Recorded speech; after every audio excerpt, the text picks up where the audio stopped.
What's up, sages? It's me, DMPaulG. Welcome to my stream. It's not lore academia today. Today is gonna be a bit different. Yes. But before that, welcome to everyone that's here right now. Thank you for joining me. Hope you enjoyed your holiday, right? Christmas. You received some gifts, get to eat some good food, spend time, friends, family, or just get to enjoy it by yourself if that's your thing, right?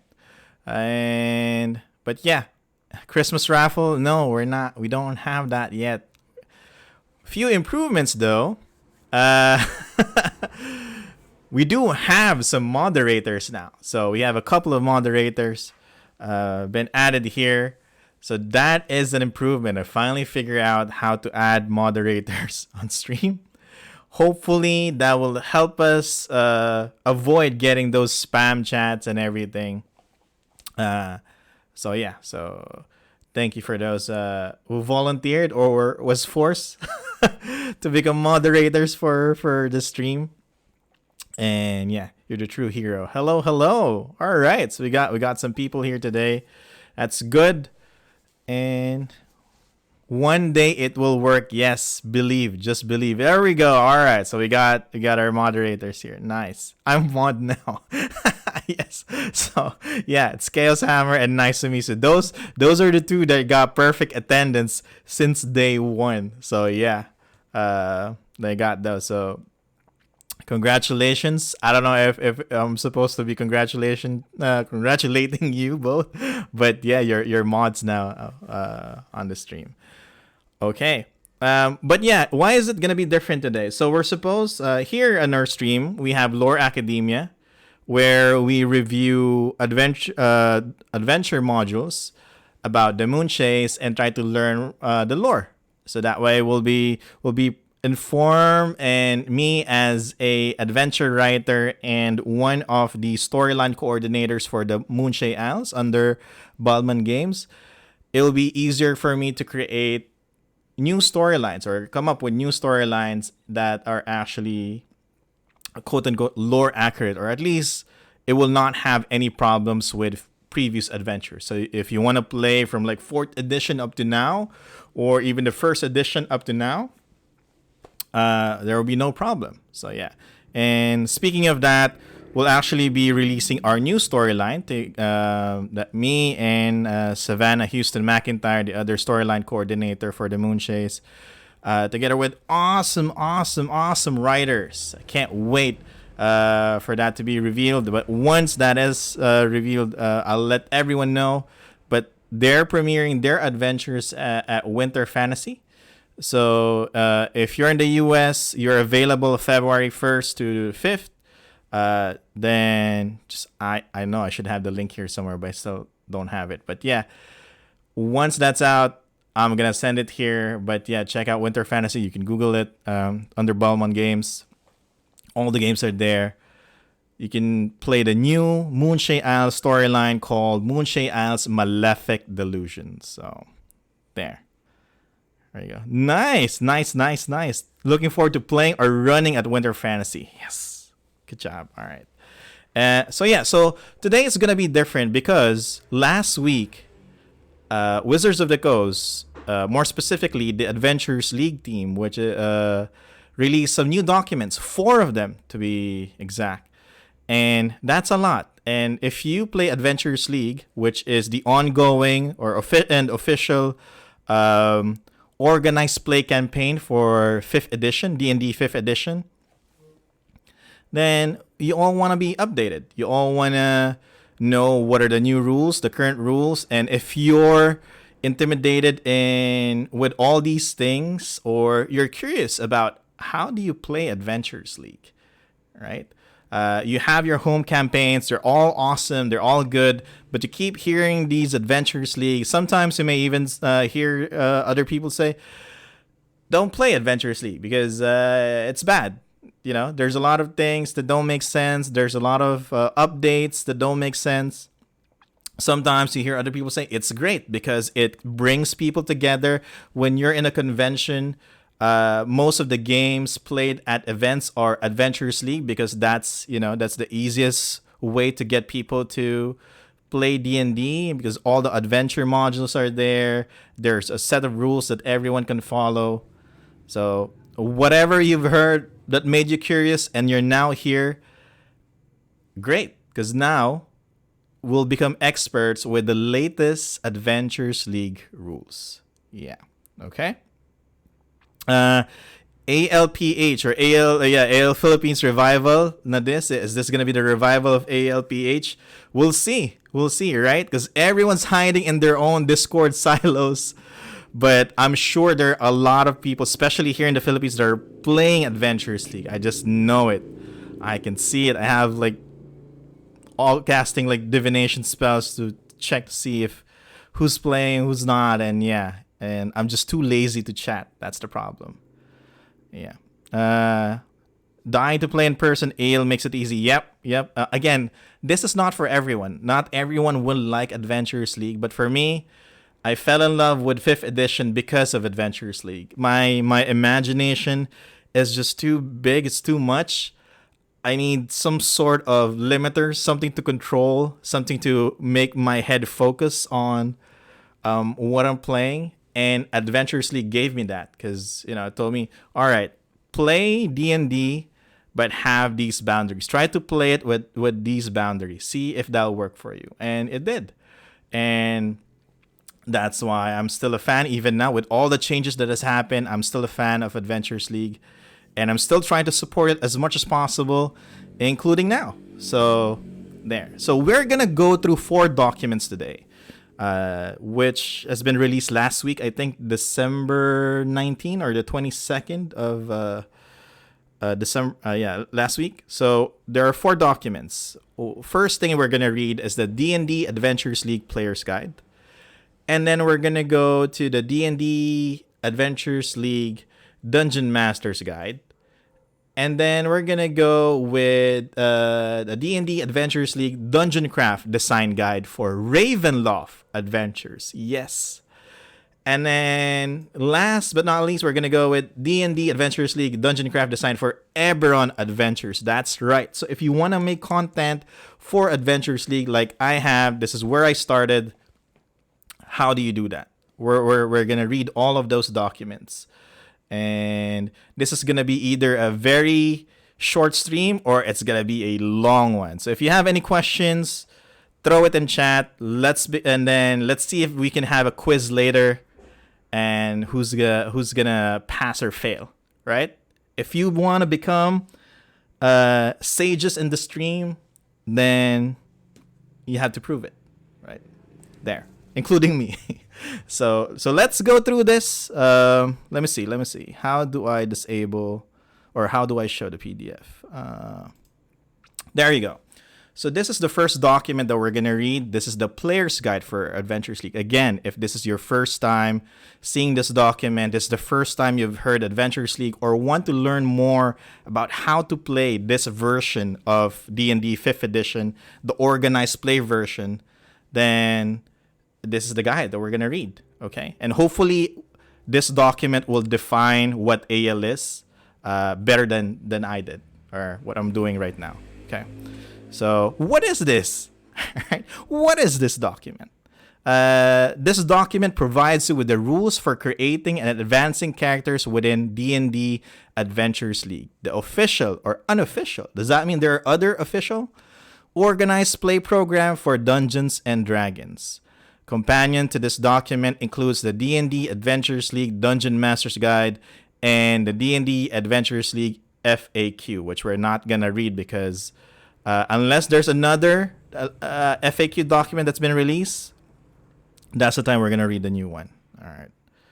And note that you need to go to the Discord now to find these. Yes. So actually, the update was released here. Let me find it. Yeah. This is where it was released. But if you want to get the documents yourselves, you have to go to the official D&D Discord. How do you do that? Can I invite? I think I can invite. Yeah, so I hope I'm posting it. All right. Yeah, they're trying to basically put all the information into one uh, community social media thing. So they're trying to put everything on Discord.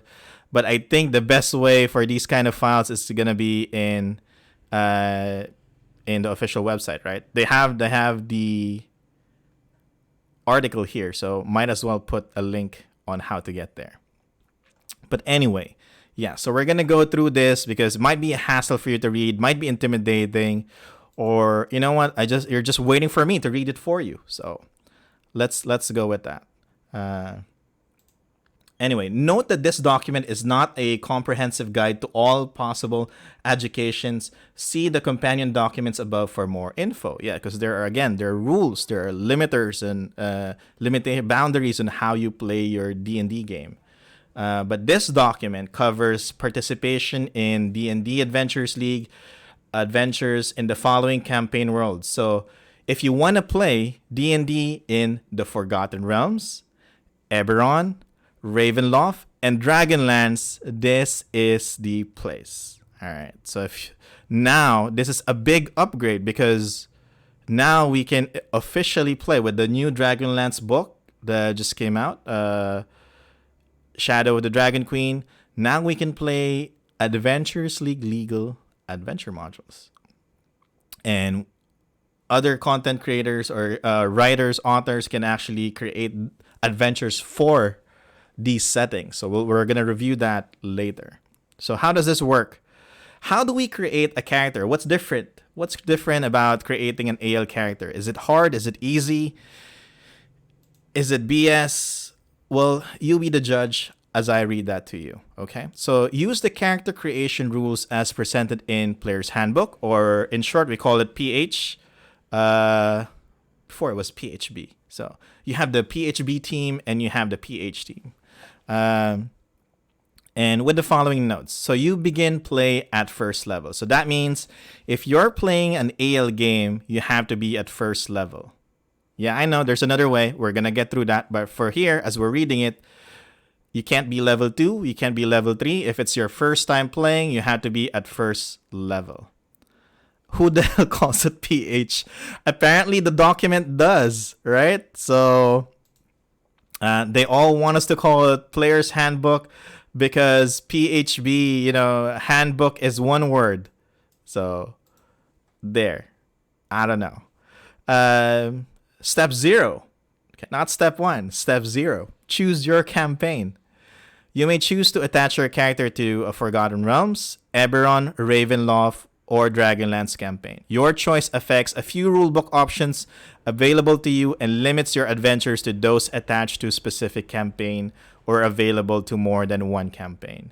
Once your choice is made, you cannot change it for that character after you've played it for the first adventure. So these are kind of like the servers, right? So you have the Forgotten Realms server. If you're playing an MMORPG, let's think of it that way.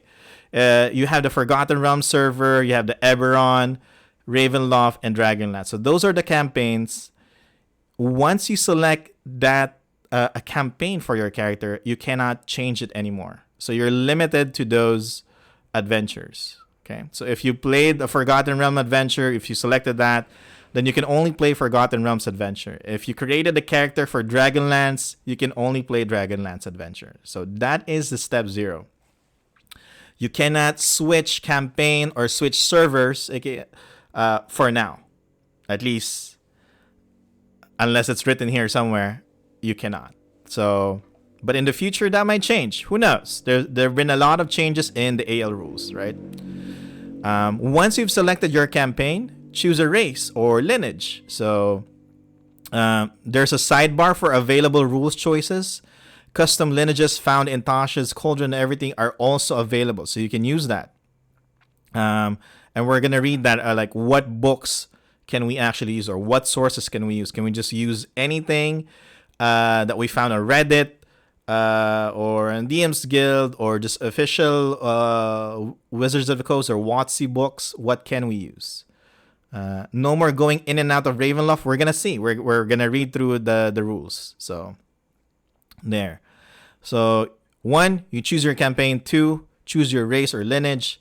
This is for creating a character, okay, for Adventures League. And then step 2, you choose a class. Again, from which sources can we pick a class, right? Is it only on Player's Handbook? Again, if I want to go to different sources, can I use that? Third party made classes, can I use that as well? We're gonna have this section here that we're gonna read later on, right? And then after you have selected a class, step 3 is you need to determine your ability scores.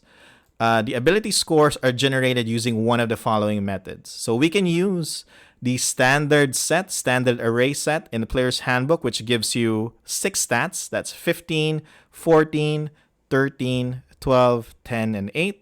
And then you can assign that to any ability that you want: strength, dexterity, charisma, etc. Or you can use the variant rules, which is customizing ability scores, or the point buy system. So you have like 27 points, and in the Player's Handbook, there's like each value has a cost. Like it's like 7 points for 12 ability score, or something like that, or 16 ability score, something like that. So you have 27 points. Think of it as you have $27 that you can spend on buying stats. Okay, that's what you can use. And yeah, if you want like 3 of your stats to be like 16 and then the other is like 8, that's up to you. Whatever. However, what you don't see here is you have $27. That's good for you. What you don't see here is the rolling of dice for stats. So rolling for stats is not available for creating Adventures League characters. That means we cannot rely as much as possible. We want this to be the rules to be the same everywhere. And that means we have to remove some of the RNG or random effects that we can get in creating stuff like in character creation. So we can't use the roll 4d6 and then choose 3 and then assign it to a stats. We can't use that. So the only thing we can use is the standard array and the variant rules, which is the point buy system. And can't trust the rolls, right? So unless because again, Adventures League is an honesty system. If you're rolling for stats, are you rolling in front of a DM? Which DM? Again, this rules apply globally, and even if you're like in Antarctica rolling for stats, this random dude in the Philippines didn't really see you roll or everything. So, and for example, you start to play online, you get together, different parts of the world, and that's why we try to make it balanced and avoid using those RNG methods. Okay. And step 4. So after you have your stats, we have your race, you have your class, you have your campaign. We need to describe your character, because again, this is not just about stats and numbers. AL has a lot of opportunity for roleplay. So we need to make sure that for alignment, we choose a non-evil alignment. Why? Because in Adventures League, we're all heroes. We're all here to, save someone, or do, non-evil thing. We're not here to burn cities and villages. We're not here to just massacre everyone that we see. We're not here to steal from, other stuff. And as I'm saying this, I think this rule doesn't make sense, because there are adventures that are like that, before they allow it for lawful evil characters to be played in AL, but now you can be neutral. That's it. Neutral, chaotic neutral. That's the best you can do. And lawful neutral. That's it. And then good alignment. You cannot be of evil alignment. So there. Neutral is the new evil. right? Because who's gonna say that what you're doing is not neutral? Who's the law here? Like, there's no AL police. There's like, if you report this to an admin, they're not really gonna go back to you and say, all right, that person can't do that. I'm finding his address. I'm gonna go there and tell him no. No one's gonna do that. Again, this is an honest system. But yeah, what all we're doing here is for for the greater good. So sometimes you have to do not so good things for the greater good. Again, that's up to you how you want to role play your character, right? And then background, you can create a custom background, or use any available background as presented. So in Player's Handbook or in PH, abbreviated, you know that there's a section there for background. Same with other source books that's been released. So you can use that. And if you choose a background that does not grant a feat, this is something new. If it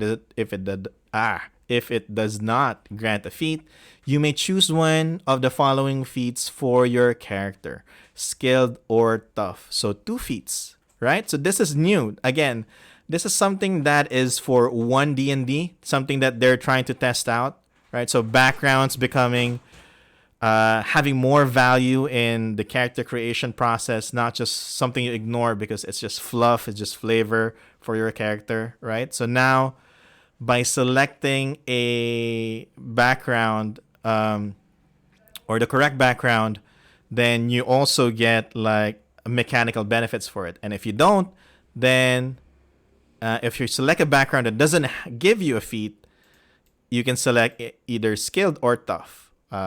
Those are the 2 feats that you can get at level 1. It's on there. Deity. So you may choose any deity to worship from official rulebooks that is unique to your campaign world or is not unique to another world. Clerics must choose a deity. So if you're a cleric, you are required to choose a deity. But it's a deity that is worship or available in the campaign that you chose. So how does this work? If you have, let's say, man, all of a sudden, all of the gods disappeared in my head. So if for example, you're in the Forgotten Realms and you chose Corellian as your elven deity, then you can do that. But if you chose a Dragonlance deity in the Forgotten Realm settings, then that you cannot do. Okay, so it has to be a deity that is unique to your campaign world. Okay. So does that mean you can have Jesus Christ in the Forgotten Realms? No, because Jesus Christ is not an official deity in the Forgotten Realms, or Dragonlance, or Eberron, or Ravenloft. So, no. There. Faction. You may choose one faction at character creation. Is unique to another world. It is, but it's not one of the campaigns that we have available for play. So it's not in Eberron, it's not in Ravenloft, it's not in Dragonlance, it's not in Forgotten Realms. So you can't really use that. There's like a what's this? Other deities that are kind of like whatever deity you want. Then yeah, you can use that. What's the beauty background? I don't know. You need the 616 Universe DLC. We can ask the official AL admins, see if they can add that. I doubt that will happen, but it won't hurt to ask, right? And how do you ask these questions? You can go to the official D&D server, Discord server, and make sure you choose the Adventurers League role, and from there, ask the questions from the AL admins or moderators there. The community managers, basically, of Adventurers League. There. So once we have a deity, we have a background, we have alignment, the next one is faction. You may choose one faction at character creation or anytime the opportunity arises during play. Benefits for faction membership are detailed within adventures where relevant. and the starting factions are listed in Appendix C in the basic rules. So the basic rules is the free rules that you can get at the official Wizards of the Coast D&D website. And when you get those, you have the factions like the Harpers, Emerald Enclave, Order of the Gauntlet, Lord's Alliance, and the Zentarim. If you want to know more about those factions, you can either Google it or get more documents about that. And again, you can ask them in the official D&D Discord. And you may only have membership in one faction. So you cannot be a member of the Order of the Gauntlet and then become a Zentarim at the same time. Only one. You can roleplay it as is, but you have to choose which one is your faction. The 5-leaf clover faction is no longer legal. Actually, now that you mention it, nobody can create their own faction anymore. You're right. One faction or anytime the... Right, so people don't have, or players don't have the ability... Oh boy. People don't have the ability to create new factions anymore. So if I say I want to be part of the 5-leaf clover faction, I cannot do that unless I play an adventure that actually specifies that there is a 5-leaf clover faction available that you can join. Okay. So there. Yeah. I think on some of my adventure, it's maybe spoiler, but I think it asks you to join, right? So I think that one, it's a little bit on the gray area. But again, to make it, I think for creators out there, yeah, you need to like specifically have a sidebar that this faction is available in this adventure, and players can join that, right? Or player characters can join that. Oh boy. Okay, so that's one of the changes. I'm not sure if that's an old change, but right now, I just kind of figured that out myself. And then choosing equipment. Your starting equipment and gold are determined by your class and background. So when you pick a class, it will tell you like what equipment you will get. Bring back story awards and secret missions. Yeah, man, those times are awesome. But this is what we have now. So you do not roll for gold. Again, RNG methods are out of the window. Here you start with a trinket and your gold is available, like whatever starting gold you get from your background. So sometimes in your background, it will tell you that you have like 10 gold pieces, 15 gold pieces. Sometimes there are backgrounds that give you no gold at all. We have McDonald's at home. Yeah. Yeah, we have our own faction here. Join us.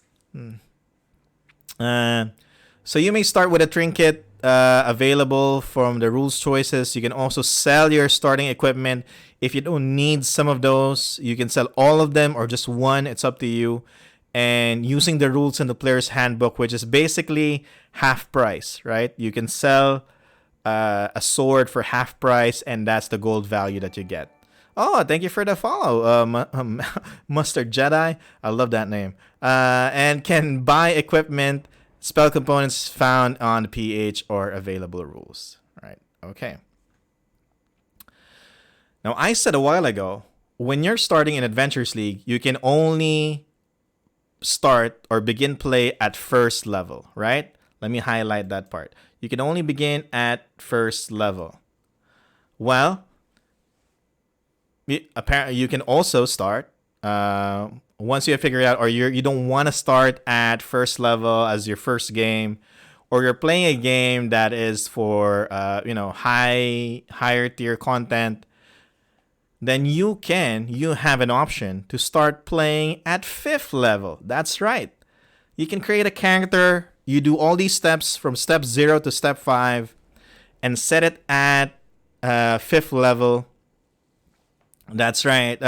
Don't want to play a tier 1, jump straight to tier 2 with a 5th level character. Yes, so what are the tiers? So we have 4 tiers in Adventures League. So tier 1 is level 1 to 4. Tier 2 is level 5 to 10. Tier 3 is level 11 to 16. And then tier 4 is for characters level 17 to 20. So you will see adventure modules being brought out and say, hey, this is a tier 1 adventure. That means only level 1 to 4 characters can play it. But if you see now, this is a tier 2 adventure.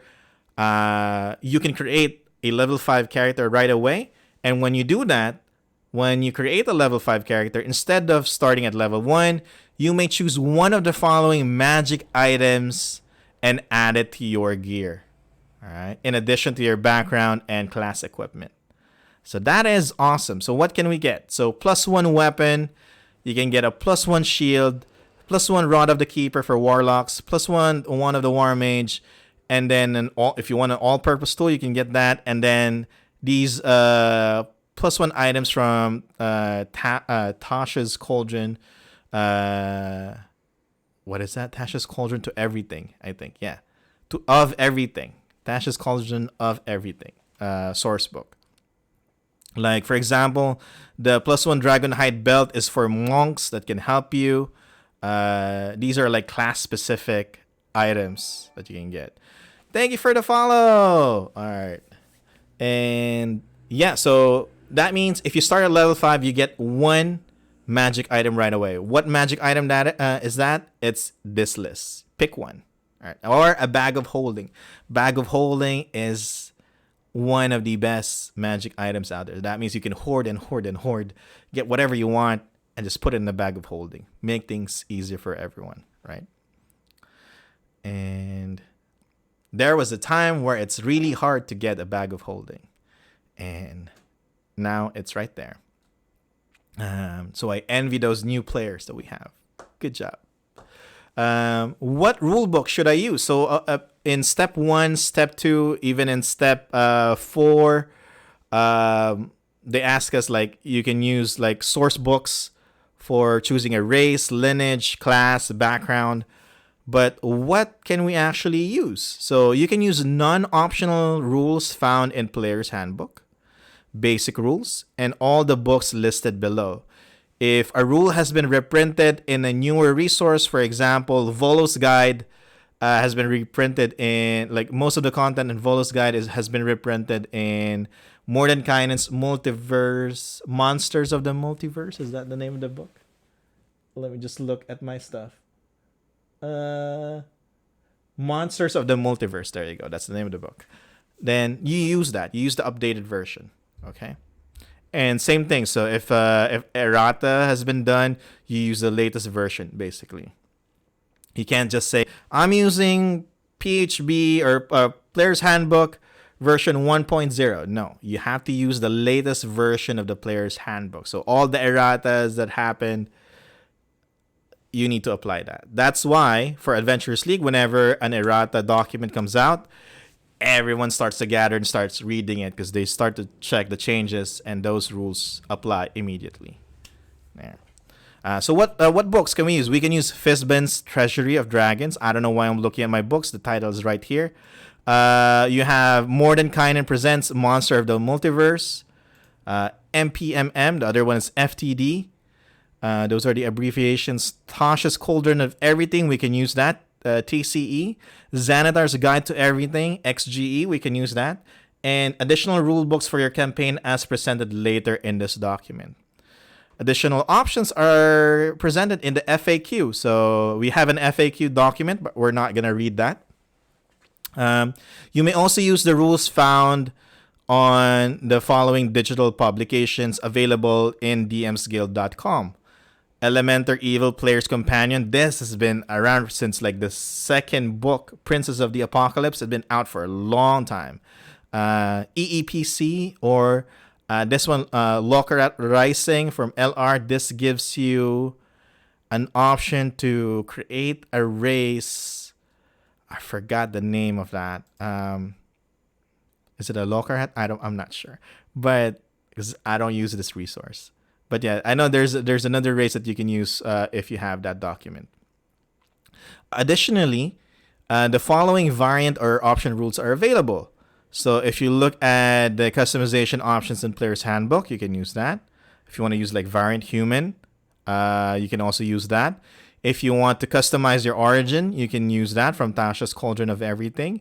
If you want to use optional class features that's available in Tasha's Cauldron of Everything, you can use that as well. So if you see a character that, let's say, plays an adventure with you in an Adventures League table, and they say they cast Silvery Barbs, and I go, wait a minute, is that from one of these books?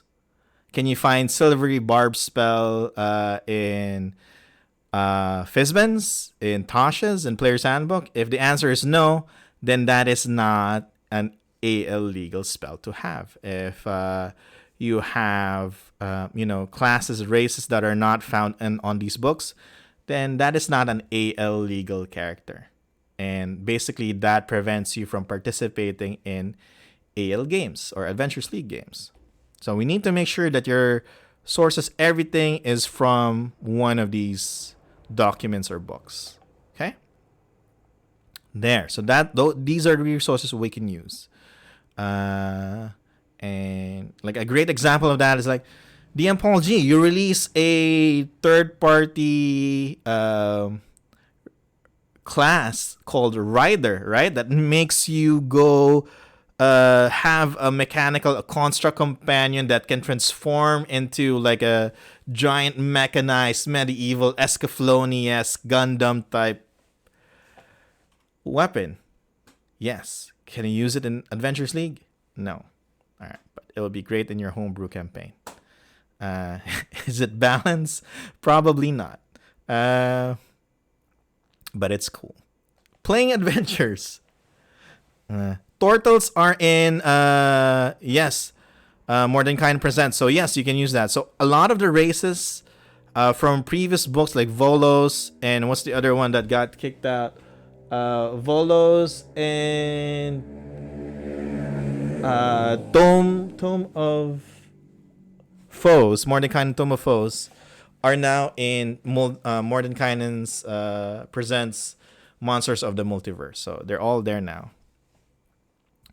All right, so we have a character. How do we play adventures, right? Motorcycle, Stone of... You heard that? I am so sorry. Playing adventures. So now we have the character. How do we play adventures? You can play any adventures you like that are available as part of D&D Adventures League, provided that you meet the level requirements for play. Thank you for following D20 Play. Each adventure has a tier, which we talked about just like a few minutes ago. So if you want to join an adventure, you have a level 1 to 4 character, you join tier 1. If you have a level 5 to 10, you join tier 2. If you have a level 11 to 16, you join tier 3. And you have a level 17 to 20, then it is basically tier 4. Wait, DMPaulG, what if I'm playing a hardcover adventure? Long adventures such as Wild Beyond the Witchlight, which is a hardcover adventure released by Wizards of the Coast, have different rules for leveling. So you must leave those adventures at specified points to play other adventures. But you may be ineligible to return if you level your character outside of the book adventure. So, for example, Waterdeep Dragon Heist. Waterdeep Dragon Heist is a level 1 to 5 adventure. Officially, you will see the level requirements. Let me grab a adventure book if I can find one, and I hope it doesn't fall on me. Okay. So what do I have here? Waterdeep Dungeon of the Mad Mage. So it says here at the back that it's a Dungeons and Dragons adventure for characters of level 5 to 20. So any Adventures League character that you have that's level 5 to 20 can play this adventure. But if you created a level 1 character, you cannot join this hardcover adventure. All right, so it's a good thing that you can create a level 5 character out of nowhere and then hop in and join this, right?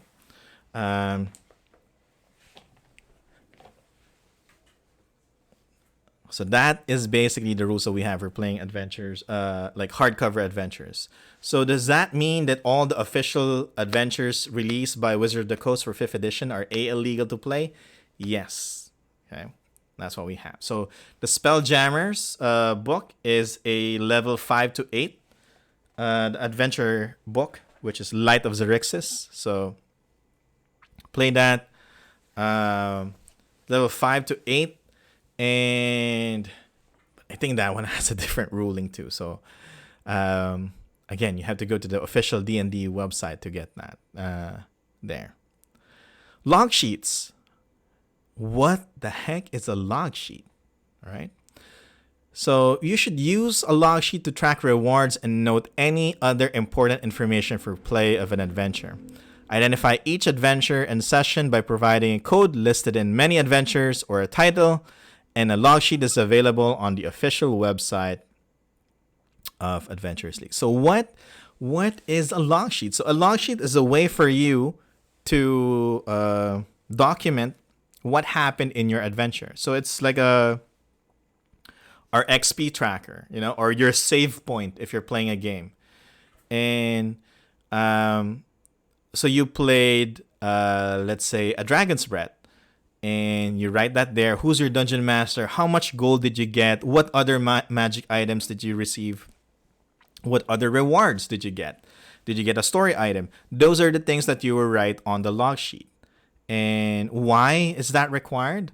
Because again, this is the organized play system for D&D 5th edition, and this lets you jump from one game, one table to another anywhere in the world. So after I played a Dragon's Breath, I can go hop on a plane, go to the US, go to Europe, play another game, hop on another plane, go to Singapore, play another game, hop on a plane, go to Antarctica, play another AL game, and log everything there. And that means I can play adventures with different dungeon masters. So how cool is that? So you're not basically limited in your own play group. You can get out of your campaign and join different ones, or at least different tables for the same campaign in Adventures League. And the way that makes it easier for the dungeon masters is they look at your log sheet and they see, okay, so you played a Dragon's Breath, you got this much gold. That explains why you were able to purchase this item. Or when one dungeon master, you go to an event, let's say Winter Fantasy, and you are level 1 character, but you have, a legendary item.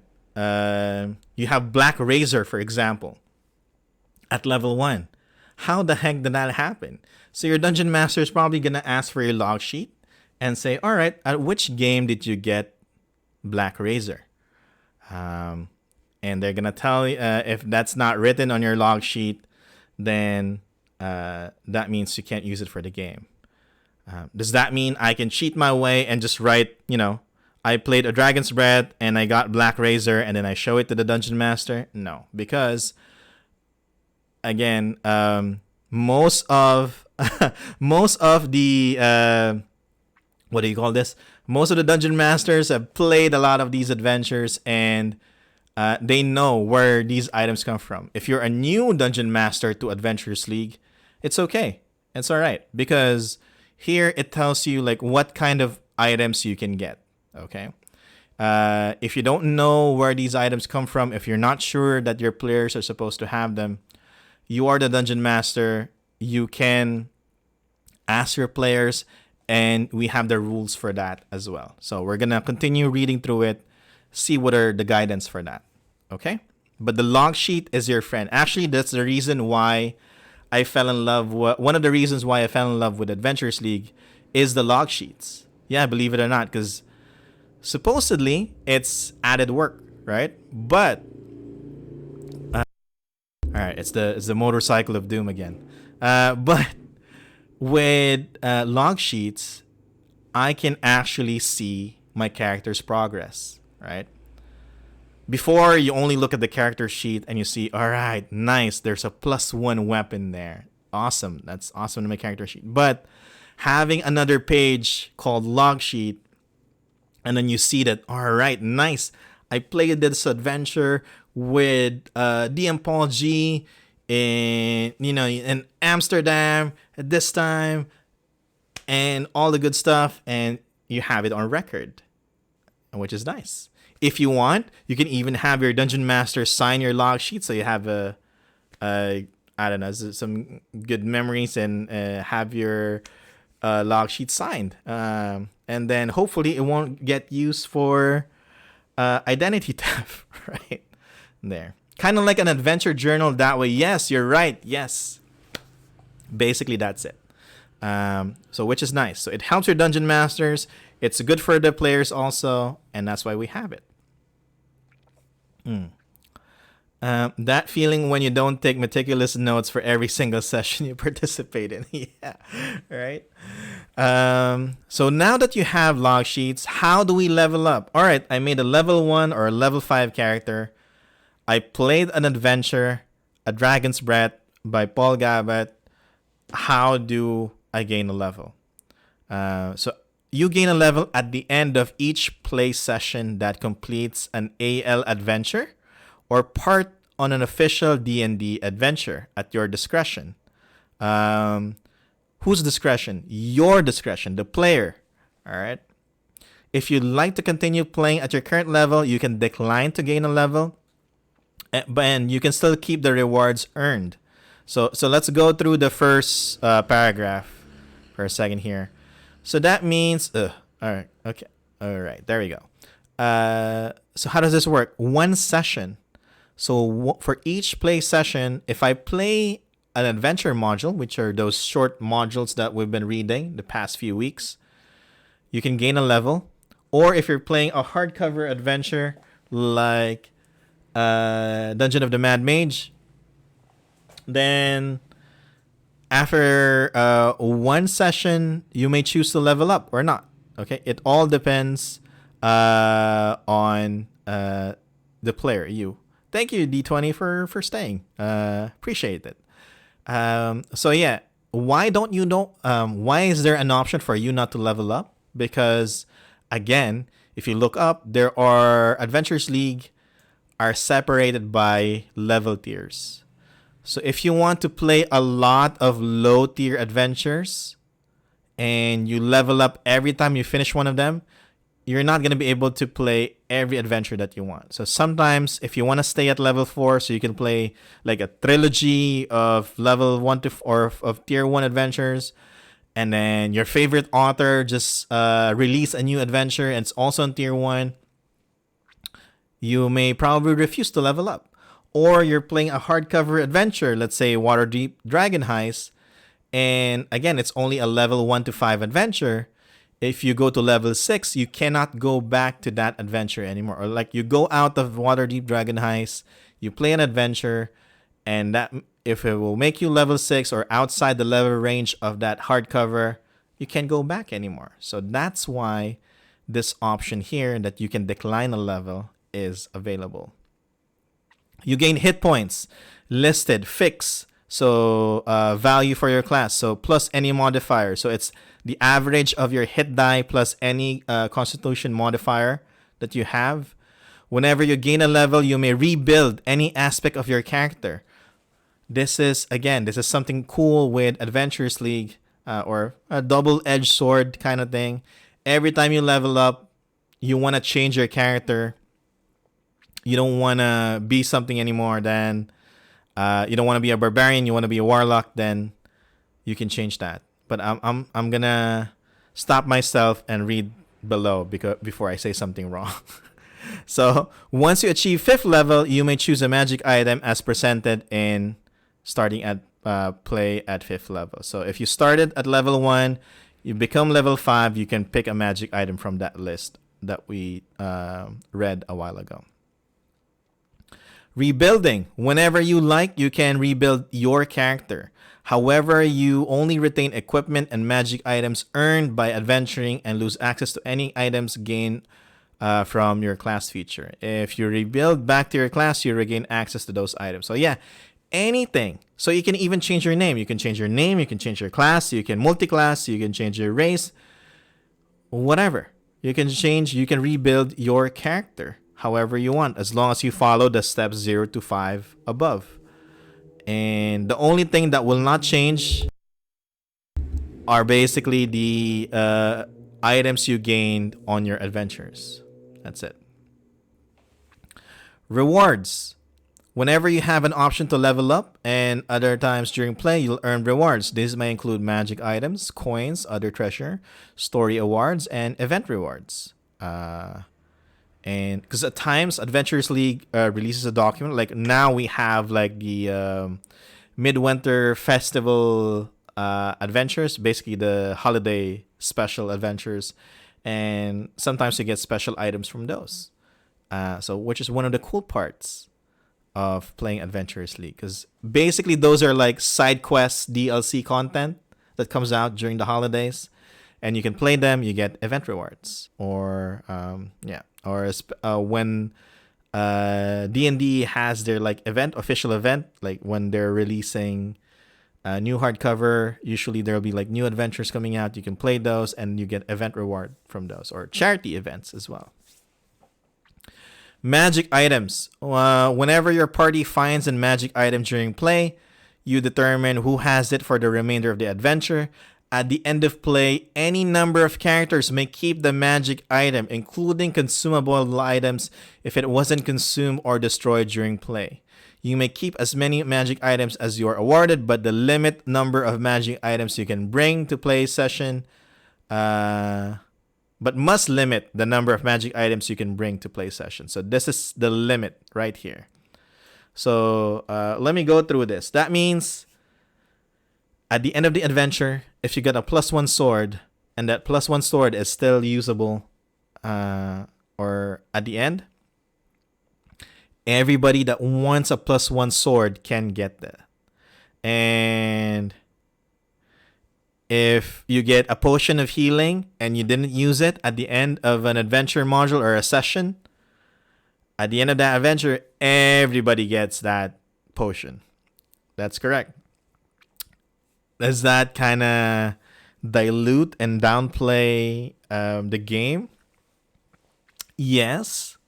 Because that means everyone that wants to, like that cool item that you work hard for, everybody can get it right away, right? So it makes things easy. But the thing is, before this rule was in place, where you can only have like only one person can get an item for an adventure, that was a big problem. It was a bit problematic. Why? Because friendships end. And I tell you, I have experienced this firsthand, live. All right?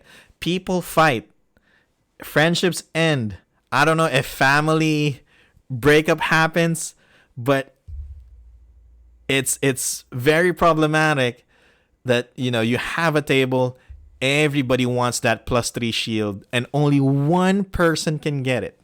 You know, you have to roll dice. What's this? You have to roll dice, see who gets highest result, and that person gets it. But you cannot play the same adventure twice for that character, for a character. So once you play that you've used that adventure for a chance for you to get the item that you want, and you didn't get it, you'll feel sad. And sometimes when you feel sad, there are times that you act immaturely, and you take out all your anger and stuff to someone else and disrupt table play. It happens, and it happens at conventions too. So this is the solution that the admins, the AL admins, came up with. Is this the best solution? I don't think so. Is there a better solution? Yes. Who has that better solution? Not me. Probably someone else. Probably someone in this chat. If you have it, feel free to tell the AL admins your suggestion. And if they read it, they see it, it makes sense, they might apply it on the new version update of these documents. So, but right now, this is what we have. Dilute, nah, but you can't count that. You can count that everyone is playing every module, but you can guarantee the people don't feel like they got cheated after. Yeah, so seems pretty good. Then yeah, good to know. How many magic items can be carried per tier? So if you're a level 1, if you're a tier 1 character, level 1 to 4, you can have 1 uncommon or greater magic item. You can have 5 common magic item and 5 consumable magic items that you can bring. You can have more of these. Like on your character sheet, you can have like hundreds of magic item. But when you play an adventure or during a game session, these are the only items that you can bring. Everything else has been left at home or in your bag of holding, but you're not touching those items. Okay. These items is basically what you have to declare to your dungeon master, or if you have D&D Beyond, these are the ones that are currently equipped. So you can only have 1 magic item. By the time you're tier 4, you can have up to 10 uncommon or greater magic item, still 5 common items, and then 15 consumable magic items. So that means a character cannot have 99 potions of healing, 99 holy water, 99 potions of greater healing, 99 potions of giant strength, etc. No, not anymore. You can have those, but you can only bring 15 of any of those consumable potions, right? Same thing with magic items and common magic items.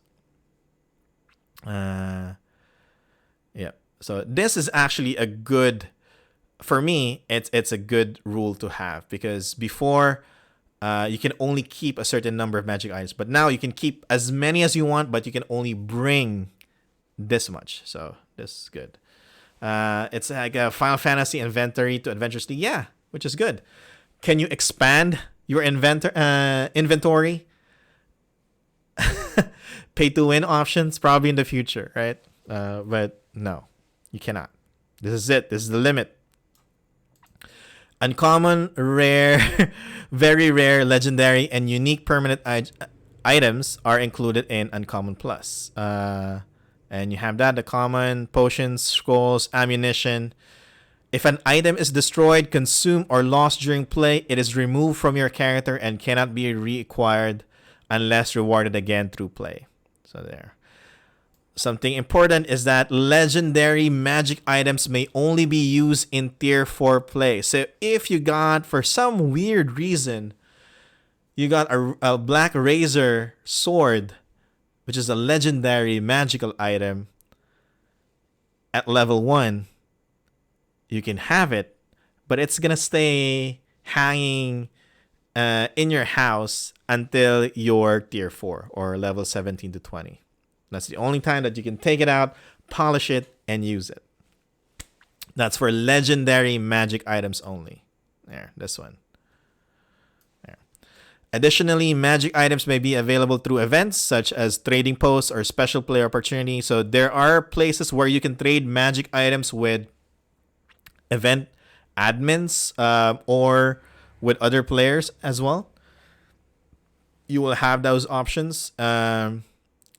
But I don't see an option here for us to trade items. We'll see later on. But right now, magic items may be available through events and trading posts. You may get those as well. Coins and other treasures. All right. So I found a horde of a dragon horde. How much can I keep? Right? I can keep everything, right? Well, we'll see. Whenever your party finds a treasure of a monetary value, they can keep it with them to use during play. Any remaining treasure unused at the end of the adventure is converted into gold pieces and divided evenly between all of the characters. The DM can assist in this process. Mundane items such as found equipment are divided however the party chooses at the end of the play session. So your DM, again, will have specific guidance on mundane items as treasure. So you found gold, you found gems, you found statuettes, you found historical scrolls. At the end of the adventure, an AL adventure, all of those will be converted to gold pieces. So you cannot keep those. For fluff, you can probably do that, but it must be converted officially. It must be converted into gold coins, or silver, copper, whatever. For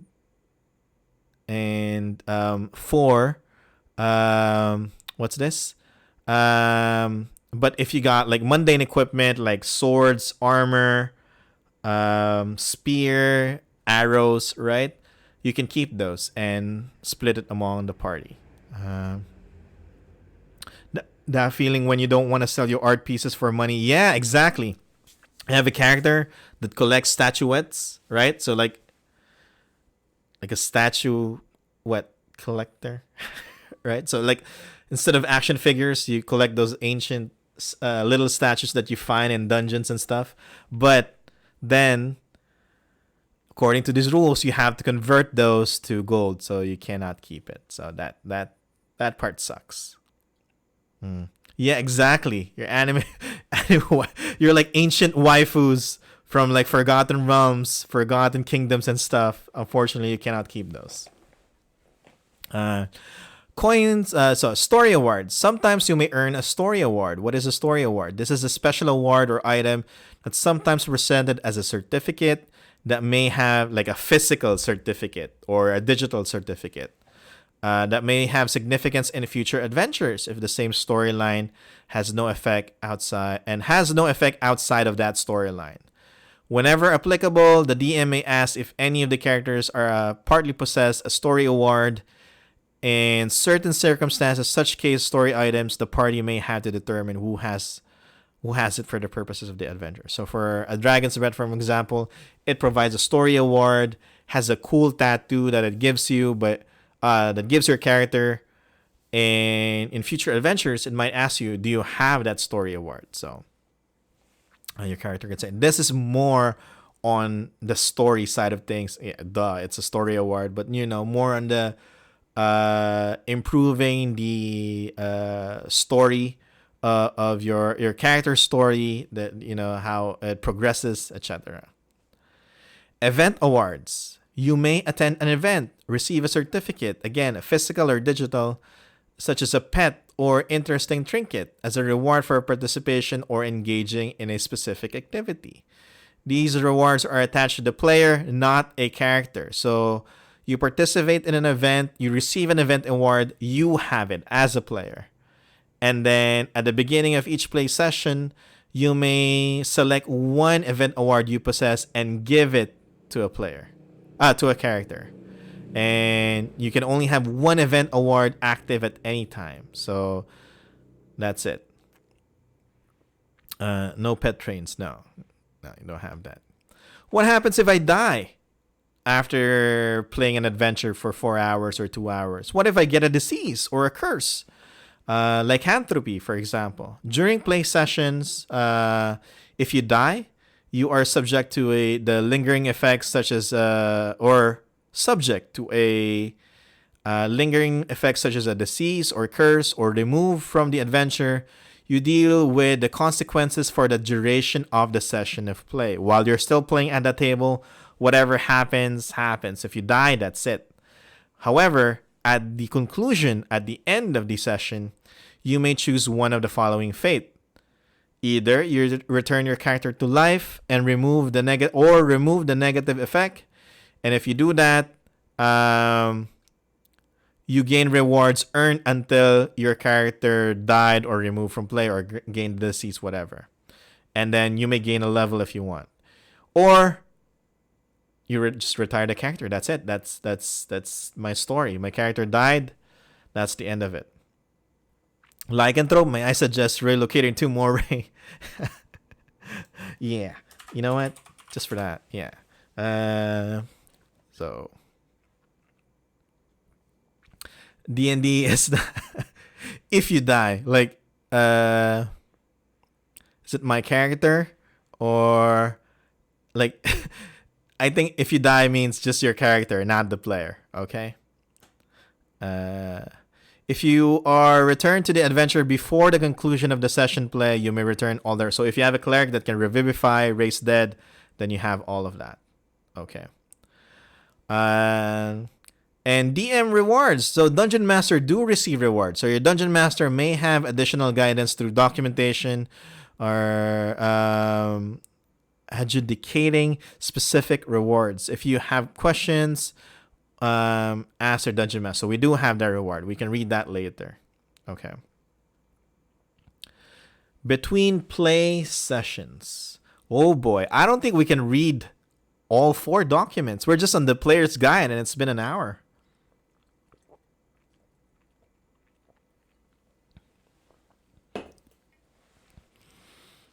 Push. All right. Let's try to do it. Commit to the bit. All right. Between sessions. So what's this? There we go. Buying and trading gear. So what can I do? So after playing the game, I'm no longer at a D&D table, or at least no longer playing an adventure. What can I do, right? And double shift for missing yesterday. I forgot that it was Monday yesterday. I am so sorry. I know I have alarm and stuff, but for some reason I either ignored those or they didn't pop off. But yeah, I'm not. Yeah, that's my excuse for yesterday. Anyway, we can buy and trade gear. You know, when you're alone, staring at your character sheet, your log sheet. What can you do, right? These are the things that you can do. Buying and trading gear. You thought it was after Christmas break. You know what? We can go with that as well. You can sell and buy equipment and spell components using the rules in Player's Handbook. Excuse me. Spell scrolls and potions can be purchased for prices listed under Appendix A, Shared Campaigns, and Xanatar's Guide to Everything. So does that mean you need to have this book? Yes, it's telling you, yes, you need to have Xanatar's Guide to Everything, or somebody in your group needs to have it so you can see what's written there. In addition to any component costs. So equipment and consumable items can be lent to other characters during play, but you must return it. So if I have a Black Razor, using it at tier 4, I can lend it to somebody else, but at the end of that adventure or session, that player character must return it to my character. Okay? So they cannot keep it. If you lent it, they cannot steal it. It goes back to you. Yeah, you yoink it back. Unless it has been consumed or lost. Permanent magic items, including legendary magic items, can be traded. So you can trade magic items with other Adventures League players. So isn't that awesome? It's just like NBA cards, Pokemon, Yu-Gi-Oh, right? You hop on a plane, you go to, I don't know, to Japan, play an AL game, you look at the AL players there. Hey, you want to trade some magic items? I have some magic items here that I'm not using. And we can trade them. All right? Trading permanent magic item. Where are we? I sense that Paul really wants to travel soon. Is it that obvious? Winter Fantasy is happening in February. So, do I want to be there? Yes, but we'll see. Speaking of Japan, I was hearing that D&D is starting to really grow there. Yes, if you had Twitter, there's like a official D&D Twitter account for Japan. They have the coolest stuff. Yeah. They get all of the coolest stuff because it's all anime, right? Or anime themed, and it's fun. Even their ad is awesome. So anyway, going back, trading permanent magic items with other characters in your character's campaign is on a 1-for-1 basis for equivalent rarity. Certificates, if present, must also be traded or destroyed. You cannot trade with characters attached to a campaign world other than the one that you've chosen for your character. So, I have a Forgotten Realms character. I have a Bag of Holding, which is an uncommon magic item. I can trade it to another person that has another uncommon magic item, like wing boots, for example. So we can trade 1-for-1, same rarity. It cannot be a different rarity. Okay? It cannot be 2-for-1, nothing like that. 1-for-1, same rarity. Also, I cannot trade with a character. My character cannot trade with a character from a different campaign. So if I have a Forgotten Realms player character, I cannot trade with a Dragonlance, Eberron, or Ravenloft player character. No. That's it. So that's what you can do while in between play sessions. So you can sell, buy, you can, what else? And then trade. That's it. How about downtime activities? I don't think it's here anymore. Oh, here we go. Duh. There's a whole section for downtime. So you earn 10 downtime days between each session of play. Every time you play an adventure module or you end your session in a hardcover adventure, you earn 10 downtime days. So you put that in your log sheet plus 10 downtime days. And your character can participate in downtime activities between sessions. So when you're alone, you're done with your work, you're done watching whatever you need to watch, you don't have anything to do, or you're excited for the next D&D session, you look at your character, you can do these downtime days if you have downtime activities if you have enough downtime days, right? Question: modules sometimes give you downtime for free. In module, I want to say no, but I'm not sure because there's a ton of adventure out there. They give you downtime days after the module is completed. So that's kind of like part of your reward. Like at the end of the adventure, you gain this much gold, you gain these magic items, and then you gain 10 downtime days. During the adventure, I don't think there's one that gives you downtime days. There are adventures that reduces your downtime days, but nothing that gives you one during adventure or during a session. All right. So yeah. So what downtime activities can we do? Catching up. So if you want to gain a level, you know what? I'm level 9. I want to be level 10. Or you know what? There's a tier 3 adventure that's going to be played in module. Yes, in module, yes. So you have, it gives you downtime days, yes. I mean, in narrative, there's downtime and you are allowed to do downtime activities without spending your accrued days. There are some adventures like that. I cannot remember on the top of my head, but there are some adventures like that, yes. Mostly the one that I am trying to remember is like official adventures. Official meaning it was created by or requested to be made by Wizards of the Coast. So what can we do? Catch up. So if I have a tier 3 adventure, I see an ad, someone is running a tier 3 adventure tomorrow. I only have a level 10 character. I can use catching up to spend downtime days and gain a level to make my level 10 character a level 11, or from level 5 to level 11 or whatever, because you have so many downtime days. So you can use that to catch up. Copy spells. If you can copy spells like you're a wizard, or you have the ritual feat. I forgot what the name of that exact feat. But you can copy rituals from other scrolls or spellbook. You may use the rules presented in your spellbook sidebar in Player's Handbook. Copy spells, except it costs 1 downtime day for each spell up to 4th level, and 2 downtime days for each spell of 5th level and above. All right, so every time... wow, this is now expensive. So each spell that you copy costs 1 downtime day if it's level 4 or below spell, and 2 downtime days if the spell is 5th level or above. Okay. And if you're copying spells from another character spell book, you have, let's say, where else can we go? We go to Singapore, and you play at a table, and there are 2 wizards in the party.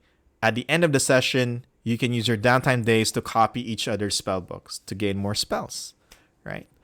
And both characters need to be present, and you're always successful at copying spells from the scrolls. You cannot fail. Good stuff. You want to brew potions. You may brew potions of healing as presented in Xanatar's Guide. A work week is defined as 5 downtime days. Okay. You do not suffer any complication when you're doing this activity. And the potions that you make, if you plan to bring them, will count on your item limit. Okay.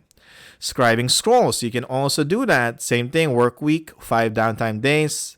You don't suffer any complications. And then lastly, you can trade magic items. So you remember that 1-for-1, same rarity activity. You can do that with another AL player, but it costs 5 downtime days. So that means on your log sheet, you go downtime activity, trading magic item, traded my bag of holding for player B's wing boots, and then -5 downtime days. And then I only have, from 20, I only have 15 downtime days left. Something like that. Yeah. And which is cool because, again, every activity that you do, it's going to be on your log sheet. And that's it. That is, I think that's the end. Well, no, it's not the end. I'm looking at the document. There's something else here. Questions and more info. You have the official D&D Adventures League website. Your source for general information, as well as all of the campaign documents for play. The FAQ is also found there, so you can click on this, and then which gives you more in-depth answers for specific questions. There's also the one where they want you to join, which is the official D&D AL Discord, which is part of the official D&D Discord. There's tons of lively discussions happening there daily. There's a lot of super awesome people there, and they're super knowledgeable about AR rules also. It's the perfect community to join. Not the perfect community, it's a great community to join there. And then you have the the D&D AL blog. So this is the Yawning Portal, the home for any updates like the one I showed you a while ago for these documents. That's where you see it when there's a new AL admin that comes out. You'll see it there where there's a new campaign. You'll see it in the blog. The Yawning Portal is also the site for when Ballman Games, when we run virtual D&D weekend, when there's an event. Ticket sales go, you can see it in the Yawning Portal website. So there. There's a new appendix here called Campaign Worlds. And now I have to adjust this is the last page. So I have to adjust my PDF so we can actually read it properly. Okay. This is new. So part of character creation, you have to select your campaign, right? Now, what do these campaign worlds give us? So let's see. Oh yeah, Dragonlance is available next year. So yeah, good find. So let's go with each one. Forgotten Realms. For Forgotten Realms, campaign comprises most past adventures for D&D Adventures League. So from Tyranny of Dragons, Princess of the Apocalypse, Out of the Abyss, Curse of Strahd. Probably not Curse of Strahd. I'll save that for later. Storm King's Thunder. What's season 6? The one with the boats. The one with the boats. I can't find it. Saltmarsh. There you go. Saltmarsh. Season 7. Tales from the Yawning Portal. And then Waterdeep, Dragon Heist, Waterdeep, Dungeon of the Mad Mage.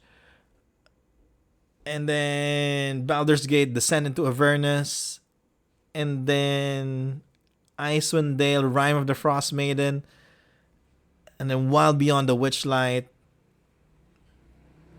and then Spelljammer, right? Light of Xerxes. All of those are part of the Forgotten Realms setting campaign. So it is if it is not clear what campaign world an adventure is attached to, it defaults to the Forgotten Realms. Spelljammer Adventures. Spelljammer Adventures are considered part of the Forgotten Realms campaign. Phandelver, yes. So all the adventures, basic adventures from the basic sets, the box sets for 5th edition, those are all Forgotten Realms adventures. So Lost Mines of Phandelver included. Background feats. So characters selecting backgrounds without a feat option have an additional choice of starting feat. So if using Forgotten Realms, if you're creating a Forgotten Realms character, aside from skill or tough, you can also get Magic Initiate. Look at that. Which is cool. Additional rules resource. So aside from the books that we read above, you can also select additional rules option like Sword Coast Adventurer's Guide, Spelljammer Adventures in Space, SAS, and the optional rules for half-elf and tiefling variants and options for human languages from Sword Coast Adventurer's Guide are available for Forgotten Realms characters. So these are the perks that you get if you choose a Forgotten Realms character. Also, something that you have to be mindful of, most of the adventures are set in the Forgotten Realms. So that means there's tons of games in Forgotten Realms. So you're not going to run out of games to play if you're in the Forgotten Realms. The other ones are kind of new, especially Dragonlance. It's not even legal yet. So the adventures will be limited and you have to wait until, all the creators start dumping and creating more Dragonlance adventures. So, but if you're playing the hardcover, like the book Shadow of the Dragon Queen, that will keep you like busy for like 1 month, 2 months, right?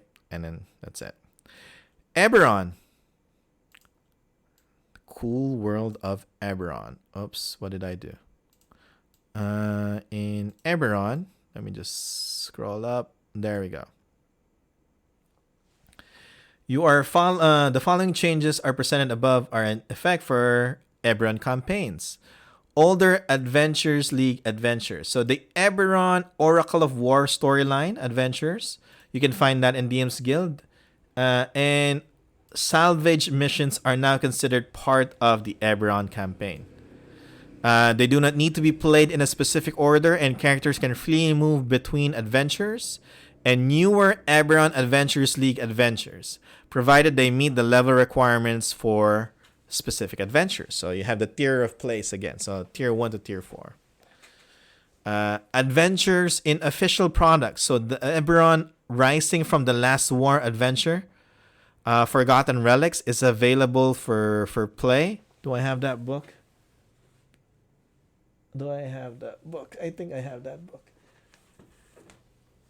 So if you have this book, the Eberron book, there's an adventure here that you can play, hardcover adventure for Eberron campaign. And then what else? In addition, adventures presented in Journey through the Radiant Citadel are available for play as well. So wow, so there it's not a Forgotten Realms campaign, it's Eberron campaign. Oh, that is interesting.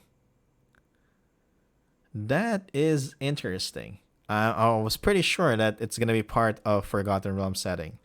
So they put Journeys through the Radiant Citadel in Eberron. Okay. The awesome world that Keith Baker created. Background feats. So if you select a background, or if you create a character in Eberron, add your background, you also get Magic Initiate as well. Okay, so it's the same thing. And then lastly, if you're creating an Eberron campaign character, you must select additional rules options from the following products. So Eberron Rising from the Last War, EBR. Note that where applicable, the Artificer class and subclass rules use the most recently published source, which is from Tasha's Cauldron of Everything. In the case of rules changes, Wayfinder's Guide to Eberron is not an approved AL source for rules option. Oh, wow. So we have to remember that Wayfinder's Guide to Eberron is not an approved AL source. So we cannot use that. So have to remember that properly. Okay. Noted. Ravenloft. So these are the changes for Ravenloft campaign. Character origins. You may choose to be a Ravenloft native. So when you create a Ravenloft character, you may choose to be a native from a Ravenloft domain of Dread, or a traveler entering the mist from another world. However, your character must choose options available only within the Ravenloft campaign, no matter your origin. Older adventures. Older AL adventures. The Ravenloft Mist Hunters storyline. I think it'll be a good lore academia session for Ravenloft if we have that in the future. Are now considered part of the Ravenloft campaign. They do not need to be played in a specific order, and characters can freely move between those adventures and newer Ravenloft Adventures League adventures. The Season 4 Adventures League season, which is Curse of Strahd, set in Barovia, is available for play for Ravenloft characters. Alright, so the Curse of Strahd is now here. And characters may freely leave and return to play and adventures in any order they choose to provide they meet the level requirements. Adventures in official products. Curse of Strahd Adventure, House of Lament, and Van Richten's Guide to Ravenloft are available for play. Okay. So Curse of Strahd hardcover adventure are now part of Ravenloft campaign. That's good to know. What else do we have? Background feature. It's the same thing. We also get Magic Initiate. So why do we have this? And then sources. We can have Van Richten's Guide to Ravenloft as an additional source book to use. And lastly, Dragonlance, available next year, January 1st. We can use Shadow of the Dragon Queen, available for play. And what else?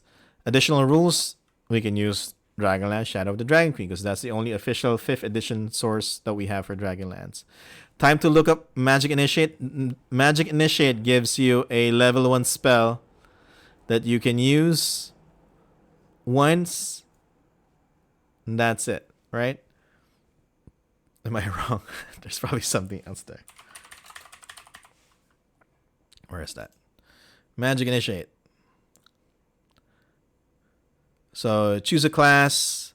Bard, Cleric, Druid, Sorcerer, Warlock, or Wizard. You learn 2 cantrips. There we go. 2 cantrips of your choice from that spell list, class spell list, and 1 first level spell to learn from that list. Using this feat, you can cast the spell once at its lowest level, and you must finish a long rest before you can cast it again. There we go. And that's it. That's the player's guide. Holy crap. I thought it's going to be short. That is a 4-page document. That took us an hour and a half to read. Okay. Now I'm getting a bit sussy and completing all of these 4 documents. Let's see if we can read everything today. Yeah, I need to work overtime because I was absent yesterday. Okay. We'll try to do that. There we go. Okay. Next one. So that was the player's guide. That was for the players. Was it intimidating document? Does it make you kind of say no to playing Adventures League? Supposedly no, because it's only 4 pages. right? It's super easy to read, super easy to learn. It only took us an hour and a half because I keep explaining stuff, right? But it's a very easy guide, easy to follow, as you can see. And after you read it, if you're only playing games, you're good to go. You read that guide, you can play whatever adventure you want, whatever campaign. But if you wanna DM a game or DM an Adventures League game, this is what you need to read aside from the player's guide, because you need to know what are the rules for the players, and you need to know what are the rules or guide that you have to take note of when being a DM for a game. So there. So let me just drink a bit.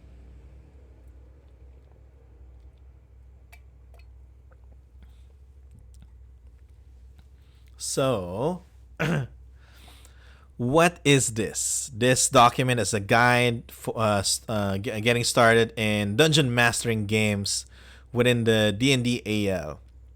An official organized play. Yep. In the FAQ and everything. This document covers the D&D Adventures League adventures for the following campaigns: Forgotten Realms, Eberron, Ravenloft, and Dragonlance. Okay. So what are the rules? Is it hard to DM a game if you're a dungeon master? Or is it hard to DM a game if it's an Adventures League game? Let's find out. So what do we need to prepare if you're a DM? Being an ALDM is easy and fun. It is. It is really easy. And most of the time, it is fun. Sometimes, I think even like all dungeon masters get it. Sometimes you're just not in the mood and preparing stuff, right? But most of the time, in general, it is fun. Most of the adventures can be prepared in a short period of time, and you don't have to create background material. Yes, one of the benefits of AL or Adventures League is that we have tons of adventure modules and then long hardcover adventure campaigns that we can use for our Adventures League game. So that means we have a lot of pre-written content that we can just grab and run right away. And that's it. Sometimes it's not recommended, it's not advisable. I'm sure nobody does this. But sometimes you can just, not read the adventure and, read it as you're running it, right? And you discover things along the way, the same things at the same time as your players, right? Again, I'm sure nobody does that. Who does that? Nobody, of course. But I'm just putting it out there. So in order for you to run a game as a dungeon master, we're right here. What you need to run a game, you need the following. You need the D&D basic rules. So it's, if you don't have the player's handbook, then you can have the basic rules, right? So at least you know how D&D works. So dice rolls, the definition of activities, actions, combat, all those things. So it's all gonna be in the basic rules. But if you had the player's handbook, better. Thank you for the follow, Mage and Exia. All right, I love the name. Adventures. Besides their players, I'm pretty sure that's gonna be like a R18 name or something, like the Twitch name. It's gonna pop up on my screen, and mindlessly I'm just gonna read that, and yeah, I'm pretty sure that mistake will happen soon. Anyway, where was I? Adventure. So you need the basic rules. You need to know how to play D&D. You need to know the basic rules of D&D. So that's why if you don't have the player's handbook, get the basic rules document, which is for free. Next one is adventures. Besides your players, the most important thing the DM needs is an adventure to run. And you can't just make up your adventure. This is one of the downsides of Adventures League. in a way, and like in a moment's notice, you can't just come up with whatever you want to play. Or actually, there is a way. There is a way. I'll tell you that later. If you stay in the stream, if I stay on the stream long enough to get to that part, we'll get to that. You need to remind me. But yes, you need an adventure available section. You need adventures. So pre-made adventures, pre-written adventures is available in dmsguild.com, and then all the official Wizards of the Coast D&D books, you can play that as well. All right. If you're running games at public event, check with the event's organizer to see what adventures they have scheduled. Otherwise, adventures are available for purchase at your local game store, which is the official D&D products, or digital partners like dmsguild.com. And then you need players. So designed for a table of 5 players, but it's easily adjusted as few as 3 and as many as 7 players.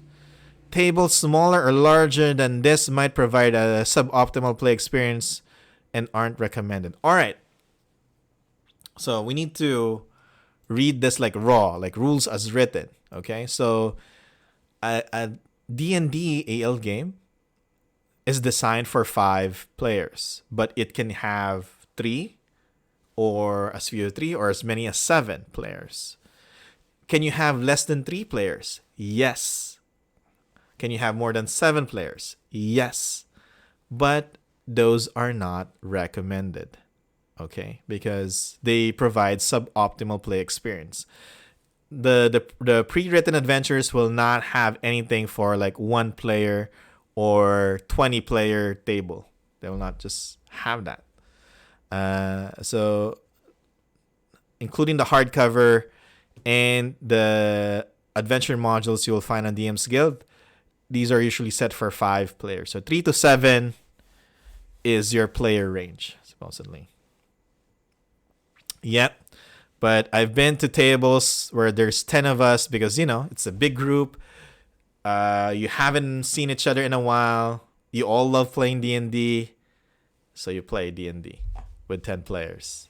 And, it's a 4-hour game, but each one only gets like 5 minutes of screen time or spotlight, and then that's it. So yes, it is not optimal to do. All right. Did it with 9 and it was terrible. Yeah. But it's part of the experience, right? So that's it. That's what you need. The rules, D&D rules, adventure that you're gonna run, and players.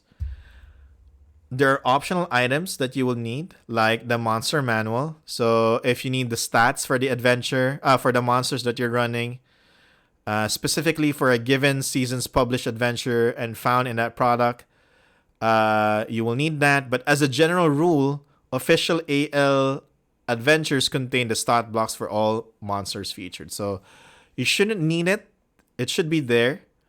But if you had the monsters manual, it's easier because you have a book open and you could just kind of flip through what monsters you need to have, like what do you call that? The book something. Man, my brain is not functioning properly. Bookmark. There you go. Why is my brain having a problem with that? Yes, a bookmark, or like like stickers, not stickers specifically, like sticky notes, all that stuff. You can have it there. Plus, it makes you look cool if you're a dungeon master and you have a book open in front of your players starting to go through all those monsters, right? Even if you're not really reading anything. I do that sometimes, just to make sure, like, make me feel smart. Yeah, that's a me thing. Anyway, what else? DM's Guide. So if you have the book, The Illusion of the Tome Reader, yes, that's me.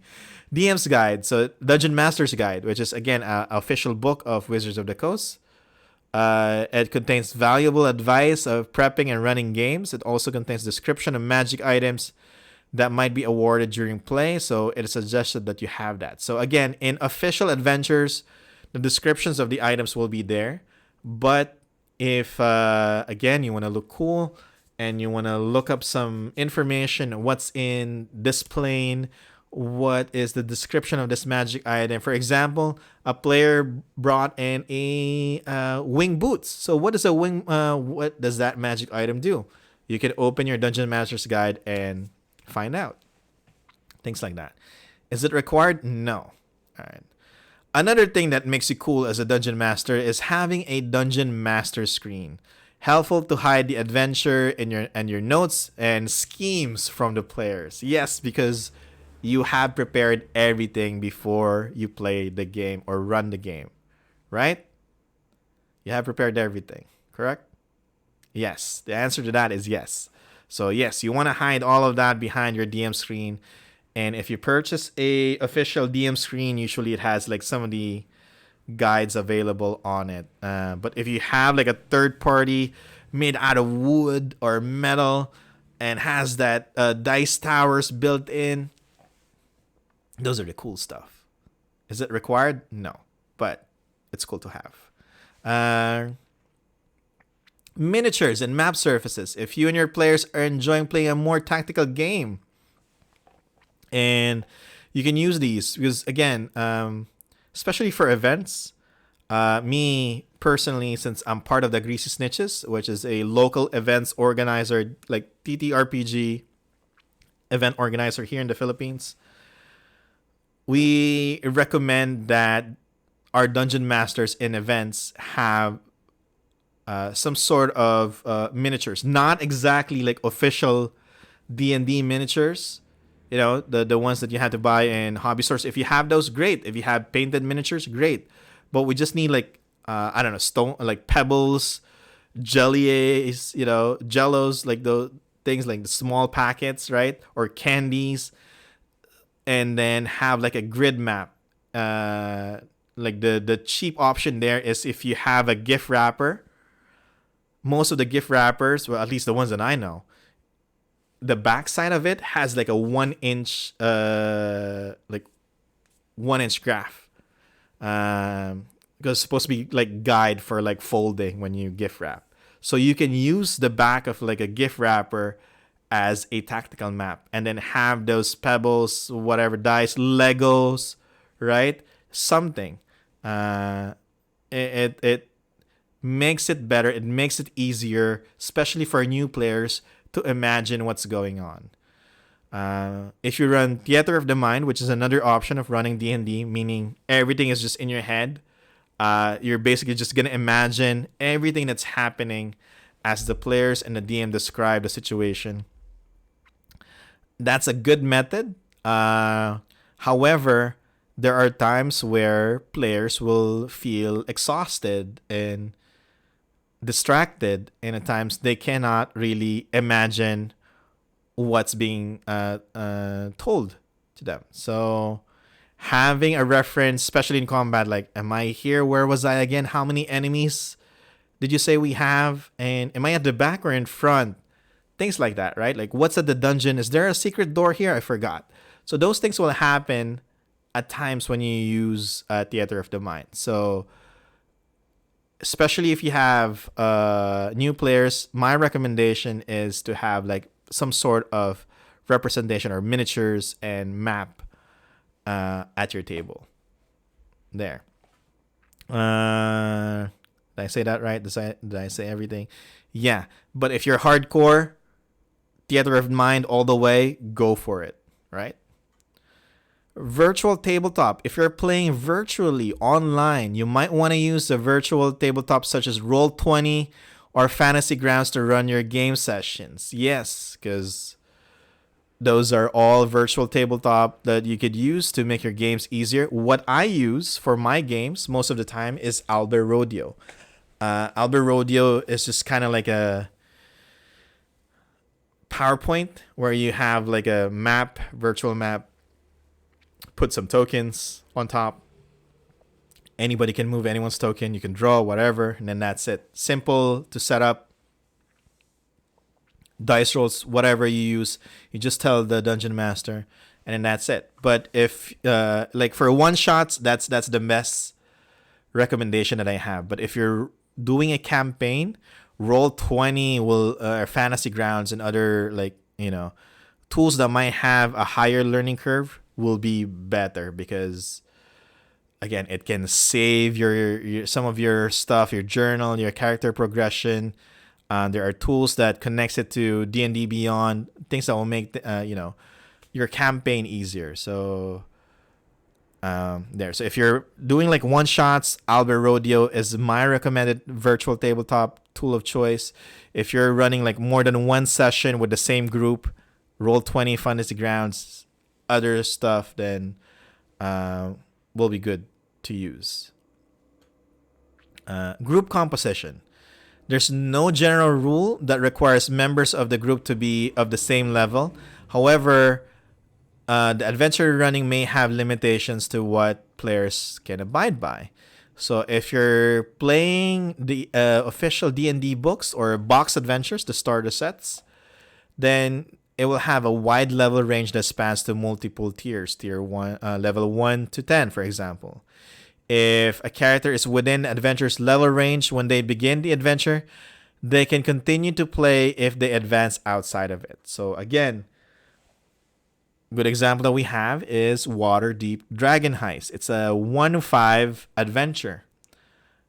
If you play in Waterdeep Dragon Heist and you go beyond level 5 while playing Waterdeep Dragon Heist, you're good. You have no problem. So, where is that? Man, I'm pretty sure my books are going to collapse on me very soon. So, Waterdeep Dragon Heist. It says...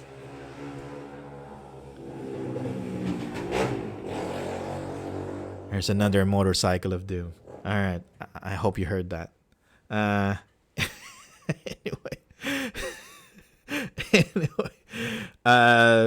D&D adventure for characters level 1 to 5, it says at the back. So any AL character you made that is level 1 to 5 can play this. If this is the only thing that you're playing and you go beyond level 5, let's say you're now level 15, but you're still playing this hardcover adventure, it's okay. It's all right. But as soon as you leave Waterdeep Dragon Heist and you're beyond level 5, for example, you're level 15 and you played a D&D adventure module that is tier 3. And then after that session, you go back to Dragon Heist. No, you cannot do that. You cannot go back anymore because you're outside the level range. Okay? So you can only go outside the level range if you're playing the hardcover. But once you go outside, you play something else, and your level is outside the range of this hardcover adventure, you cannot go back to it anymore. So that's what you have to consider. I hope I explained that right. Yeah. And then D&D AL adventures. So these are the modules. So adventures usually coincide with 4 tiers of play, between 2 to 8 hours to complete, and only play adventure if you're within the level range. So usually, again, it's either tier 1, tier 2, tier 3, tier 4. There are epic adventures that usually have multiple tracks, meaning that it can accommodate multiple tiers. And for example, an epic adventure, which is a multi-table adventure, there will be a tables for tier 2 adventures, tables for tier 3, tables for tier 1, tier 4. You have to select which tier you want to play at, or play on. So there. And then that's it. So that's how easy it is. You just have to take note of the player levels and what you're running, and that's it. Adventures available. So what can I run, right? I have all these stuff. I need to select an adventure. What adventures are available to me? So many adventures are available for play as part of AL, including the official D&D books, digital-only official AL releases, and community-created adventures compatible with the program, which is called now Dungeoncraft Adventures. Most of the adventures listed below can be found for official purchase at dmsguild.com. So official AL adventures. So these includes adventures with official logo on it, which is what we just showed you a while ago. So man, I forgot what is the Ouroboros, right? Is it Ouroboros? I think that's it. The serpent that kind of goes on a loop. That is the AL logo. So it includes the official, yeah, and that's why we have codes, and that's why AL players are kind of like, why are they all into codes? What are all these letters and numbers that they're talking about? Because this is it. Now's your chance to decipher them. Now you know what they mean. So official AL adventures, like these are published by Wizards of the Coast. They include those that have the DDAL code. So sometimes you'll see DDAL 05 01. So that means season 5 adventure 1. And then before that, it was DDEX. I think it was Experience, DD Experience. I forgot. Yeah. And DDEP, which is like Epic. D&D Epic. They are typically playable in 2 to 4 hours. Sometimes they go for 8 hours long. And then you have official D&D products, which is, again, those campaign books that we have. And the box sets included. They are part of AL, and each campaign has its own list of what's available. So you have that. Premier Organizer Adventures. So a select number of Premier Event Organizers have adventures available for play as part of specific D&D campaign world. So these are available in DM's Guild as community-created adventures. So this is where my adventures come in as a storyline coordinator for Baldman Games. So right now, there are only 2 premier organizers for D&D Adventures League. So those are Baldman Games and DMPaulG. That's it. If you're not part of those 2, can't create premier organized adventures. Does that suck? Probably. Is it going to get better? Hopefully. All right. So with Baldman Games, we have 3 campaigns that we can write for. So one is the Moonshade Isles.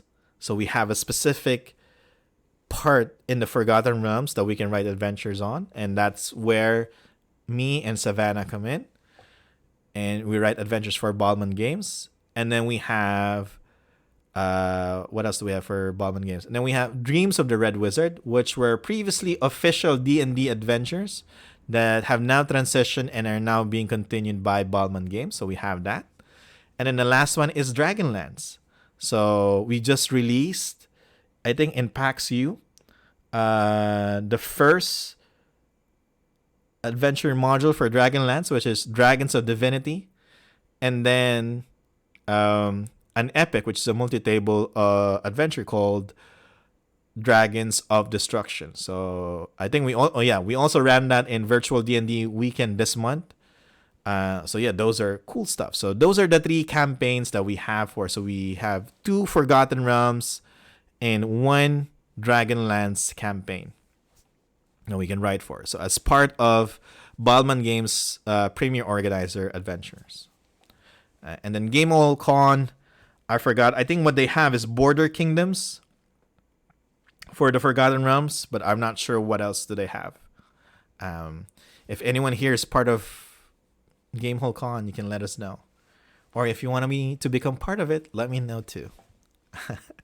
And then Dungeoncraft Adventures. This is my favorite part.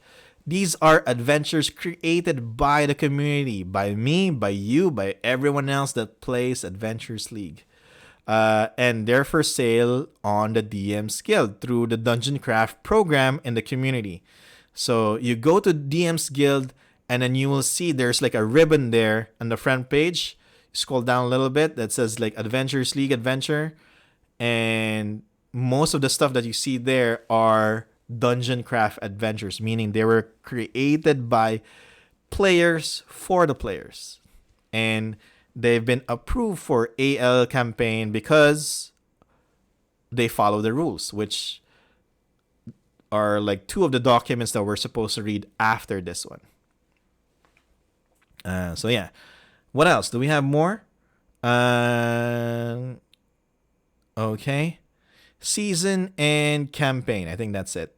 D&D Adventures League are further divided into storyline seasons. Like, DMPaulG, this is too much. You mean I have campaigns, I have different adventure types, and then there's like seasons and campaigns? Yeah, I can get that. Yeah, it can be a bit too much.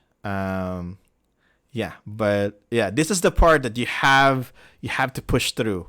All right, once you are able to understand everything, like the campaigns, and then the types of adventures, and then the seasons, then you're good to go. You're good to go. You know what adventures are.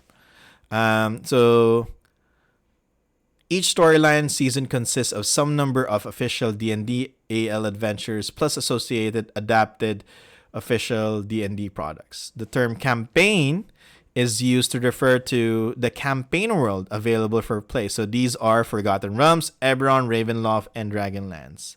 And then storylines are the ones that are like the series of adventures in that campaign. So for example, Dreams of the Red Wizard. In addition to storyline seasons, there are linked to special book product, a meta storyline called Dreams of the Red Wizards, which is now being continued by Ballman Games, offers its own storyline seasons within the Forgotten Realms campaign. So Dreams of the Red Wizard is an optimized for public play, such as in stores, conventions, and integrates many official D&D products that takes players to level 20. So everything that happened in Storm King's Thunder, and Rime of the Frost Maiden, Dreams of the Red Wizards, kind of have that at play as well. So a complete list of adventures and their associated storyline seasons can be found in the AL Adventure Index, which is available on the website, which I will tell you now is probably not updated. Why is it not updated? Because it is not easy to update it. Right? So there's only like 4 or 5 people working in the AL department, and they all have like a lot of things that they're doing.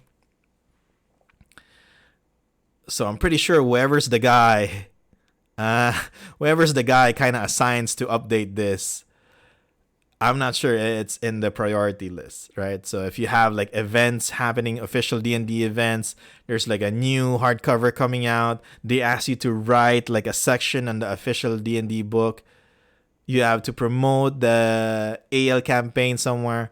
Those things will probably take priority, and then it's sad that nobody updates this, or it barely gets updated, every like 4 or 5 seasons that it gets updated. So, when it gets updated, we'll read through it. But right now, it's not. So anything from Spelljammers, I don't think you can find it here as well. There. But most of the official adventures will be in the Adventure Index document, which is a good thing. Running adventures. You DM one group of players each time. Your player must have their own character within the adventure's level range. That's it. As a DM, you are the facilitator of fun. You have to remember this, okay? You're not here to punish your players. Well, let's read through it. You are the facilitator of fun. You have the most important role. You guide the narrative and bring the worlds on the pages of adventure to life. While guiding the players, it is your responsibility to make everyone feel welcome at the table, creating a fun and fair environment. So here's some things that you can keep in mind, right? Yeah, it has to be fun.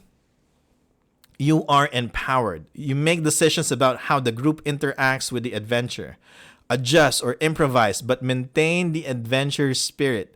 The setting, general story, and prominent NPCs of the adventure should remain largely the same. If an adventure introduces the characters to Cassit, the plucky acolyte of Kelenvor that resides in Flan, your player should experience that as well. Less important details such as the time, year, minor NPC, and stuff. So what do they mean by this? So again, this is an organized play campaign. So there's an expectation that at some level, every player is experiencing the same adventure.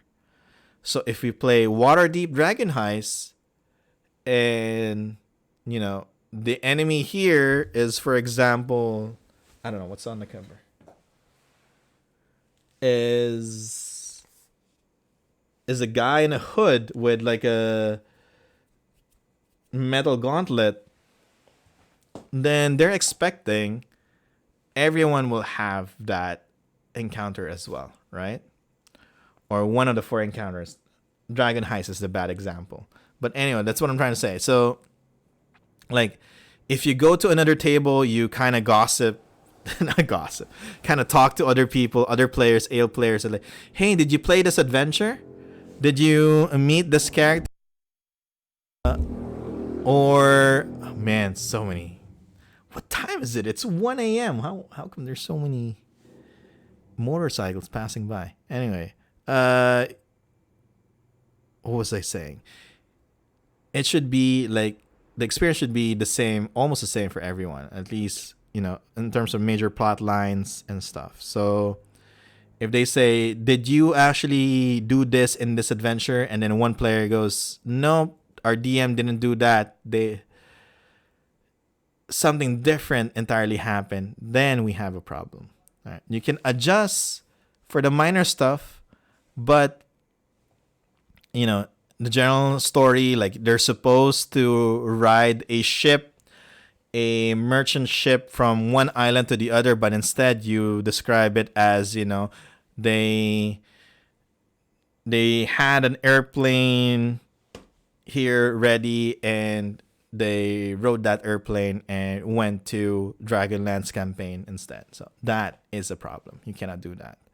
But in terms of how to make it cohesive, if like the background of your characters, your player characters are different and you want to make it immersive, then you're empowered to change some minor stuff. Challenge your players. Gauge the experience level of your players as well as what they enjoy in a game, and attempt to deliver what they're after. Everyone should be able to shine, right? You can adjust encounters difficulty by adding or removing thematically appropriate monsters, but can't create new monsters or modify them in such a way that it modifies their challenge rating, aside from the changing their hit points within the range afforded by the hit die. So if you have a monster stat, you have the HP option there. And then in parentheses, there are like dice. So you can max, the HP that you're seeing there is the average, right? Or not average. I think it is the average. And then inside the dice, you can kind of maximize that. So instead of, if it says 10d8 plus 10, you can have like 80 plus 10. So you have 90 as like your max hit points. That's what I mean by like changing the hit points. And you can remove monsters and then change it to a thematically appropriate monster. So if you have, what's this? If you have a giant, you want to remove it, change it to a different giant because the other giant, like hill giant, is not challenging enough for your players. You change it to something else, like a storm giant or something. But be careful of going too far because the intent is to have a collaborative and challenging storytelling experience. As a dungeon master, it's not just you that's telling the story. It's you together with the players. You tell something, and then your players will tell something in return. And then based from what they told you, you will respond to that, and then the player respond to that as well, and becomes that loop until you finish that adventure, right? And if you keep changing stuff, you may not be able to get that environment going until you finish your session. Similarly, destroying equipment generally shouldn't happen unless an encounter specifically directs you to. In fact, unless they have conditions detailing their destruction, such as an iron stone, permanent magic items cannot be destroyed. So yeah, I throw a weapon into the void somewhere. At the end of the session, it comes back to me. That's just how it goes. If you're a good dungeon master, or experienced dungeon master, you'll probably find a way as to how that magic item returned to you. Probably there's like a corpse that's just kind of drifting, floating by the river that you found that apparently coincidentally has the magic item that you threw. Something like that. But yeah, if you're the dungeon master, someone will just go and make your monster take a player's staff of power and then you break it. That's a no-no. Okay? It says here, that's a no-no. Okay? Unless you cannot go do that. So there. Oh, thank you for joining. So yep, I know it's been a while. So yeah, thanks for joining. Again, these videos are gonna be available here in Twitch for a few days, and then I'm gonna upload it on YouTube so you can all get it. So thanks for staying. And what else? And dealing with disruptive players. If a player is acting on a disruptive manner during play session, you can address the issue as soon as it becomes clear that someone, including you, might be uncomfortable. Take the player aside and explain why the behavior might be causing other players to feel uncomfortable. If the problem persists and your game is part of an event or store play program, contact the staff for help with resolution. All right, how I deal with players, it's like in a work or school environment, right? You praise in public, but you talk to them in private. So, or reprimand in private. But yeah, give constructive feedback in private. So if they're doing something wrong, you pull them aside. You don't tell them, oh, not in front of every other player at your table. You're doing this wrong. You're doing that wrong. Why are you doing that? You're making me feel uncomfortable. Get out of here. No. You ask nicely if you could take them to, somewhere, hopefully away where other players cannot hear you. And then you tell them, this is the situation. What can we do? Is there a way that we can improve the situation? And if you cannot basically create a compromise or a solution, then as a dungeon master, you have the right to basically remove them from your table. So there, but that is the last resort. But usually once you talk to them, I know it's uncomfortable, but as the role of the dungeon master, that's what we have. We have to provide a fun environment for all of our players. And if one of them is not helping you with that, this is how you deal with those disruptive players. Disruptive magic items. There are several magic items and few pieces of gear within the context of play of certain adventures that might become disruptive to the overall enjoyment of other tables. If a magic item's used through play leads to uncomfortable play experience, then you take the player aside, explain the issue. You may wish to discuss temporarily removing the item from the character's carried magic items and allowing to choose another item from the magic items to bring along instead. You may choose to review a character's magic item prior to play, since you're the dungeon master, and help identify potential issues, but you should not mandate removal of a magic items or gear solely on your preference. If you say, I don't want any bag of holding at my table. Nope, you cannot do that, dungeon master. Unless it's a very disruptive magic item, we have those items on the list somewhere. I think they're going to mention it here, but you should not. There is a small list of items that are banned from D&D AL play found in the FAQ document. So, and they explain there why it is, and why they're problematic. I think one of them is, what is that one? There is kind of like a love potion. I forgot what it's called. Is it Periap of Love or something? But I forgot what it is. But yeah, no, it's not. I forgot what it's called. But yes, it is. There are items there that not supposed to be used.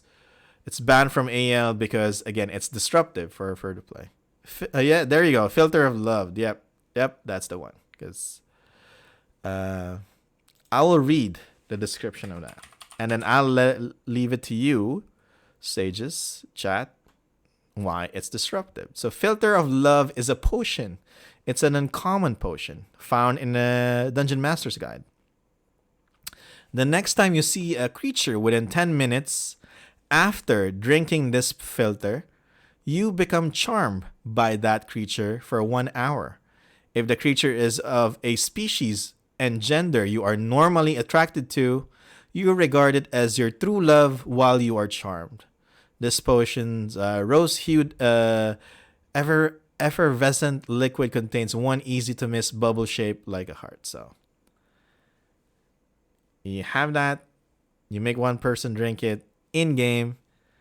Lots of problems will come up for that.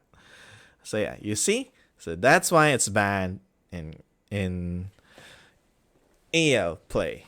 If you're in homebrew, you have your own group, you have a session 0, you know the limits, and if you think that that item will work in your group and everyone's okay with it, no problem. It's your game. You do you. But in this one, in a basically public, official, organized play setting, there are some items that we have to remove because, again, we run these games at stores, events, etc. Right? So to make it even easier for you to facilitate a fun environment in your games, we have the safety tools as well. So safety tools ensure that players aren't pushed beyond their comfort levels.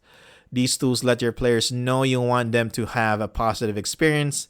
Some common safety tools are provided below, and there's an article for a safety kit and provided with more info, and you're sure to discuss the tools with your players before the game. So if you've played in my virtual D&D weekend games, you know that I discuss safety tools for it's very short, but that's the point. It's supposed to be it's not supposed to bother anyone during play, but if it's needed, it's there.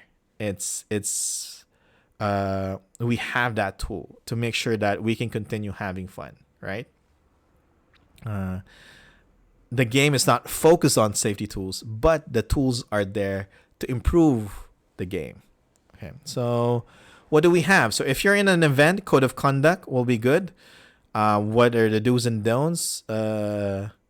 Outlines like the prohibited behaviors like stalking players, punching players in the face, things like that. Those are no-nos. Where can they report these things and all that stuff, right? If you see a disruptive player, where can you report it? Or that should be available in stores and an event. If you're at a home game, you're playing AL at home, then you're the boss. As a dungeon master, it's your home. Up to you what you wanna do with that player, right?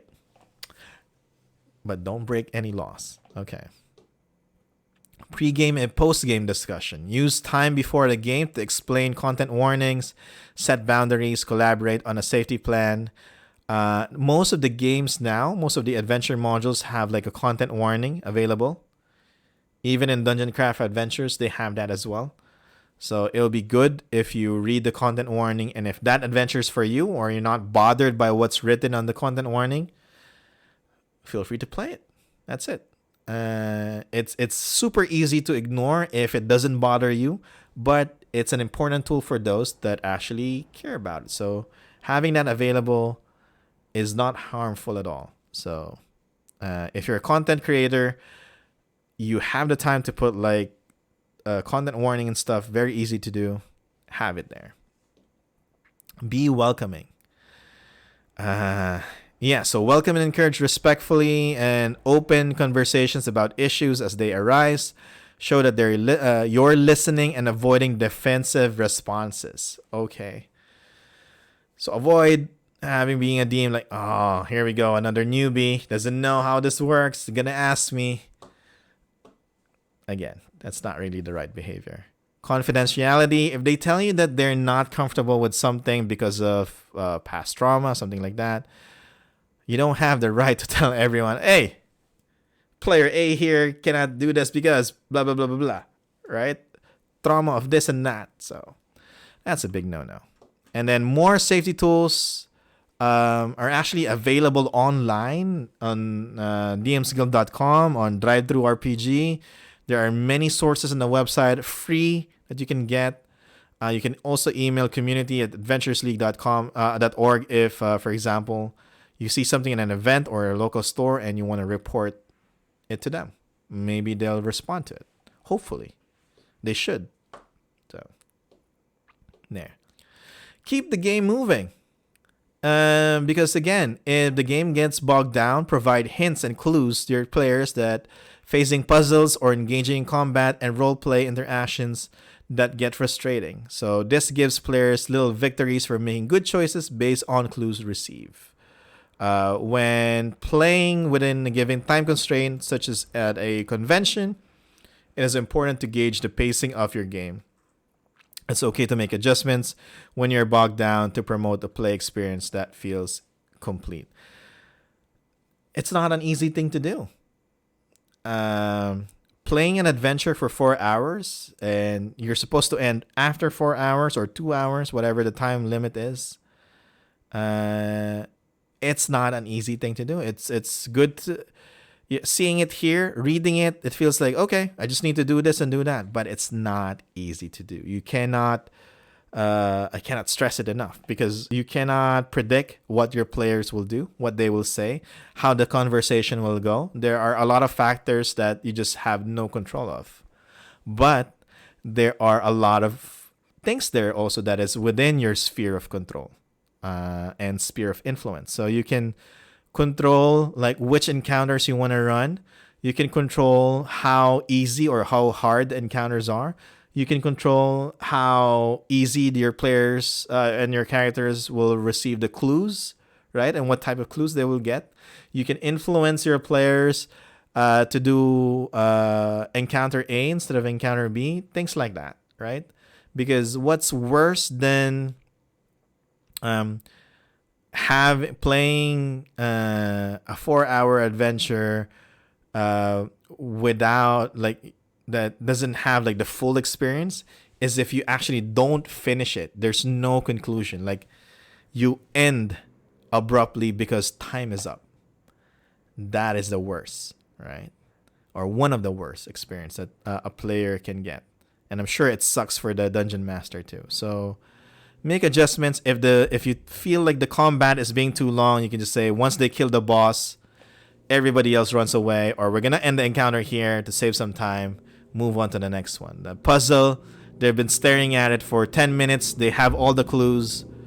You don't have to just wait and say, all right, we're not going to move past it until you solve it. All right, it's going to be, that's how it's going to go. No, you can give more clues or have an NPC help them just to make things move along. But yeah, if you feel the adventure ends, like you're in the middle of it, you're fighting the big boss, and then time's up. You have to leave the table because another table is going to be sitting here, or another group of players is going to be sitting here to play a new adventure. That sucks. Right. And then running the game. Okay, running the game.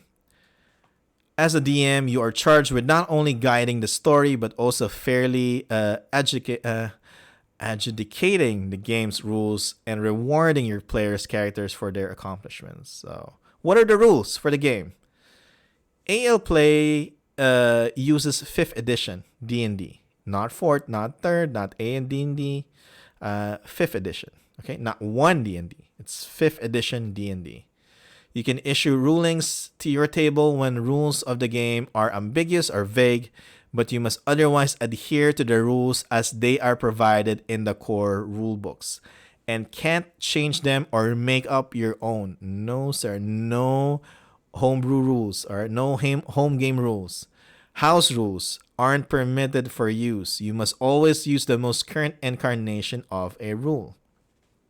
Errata is everything. That's what you use.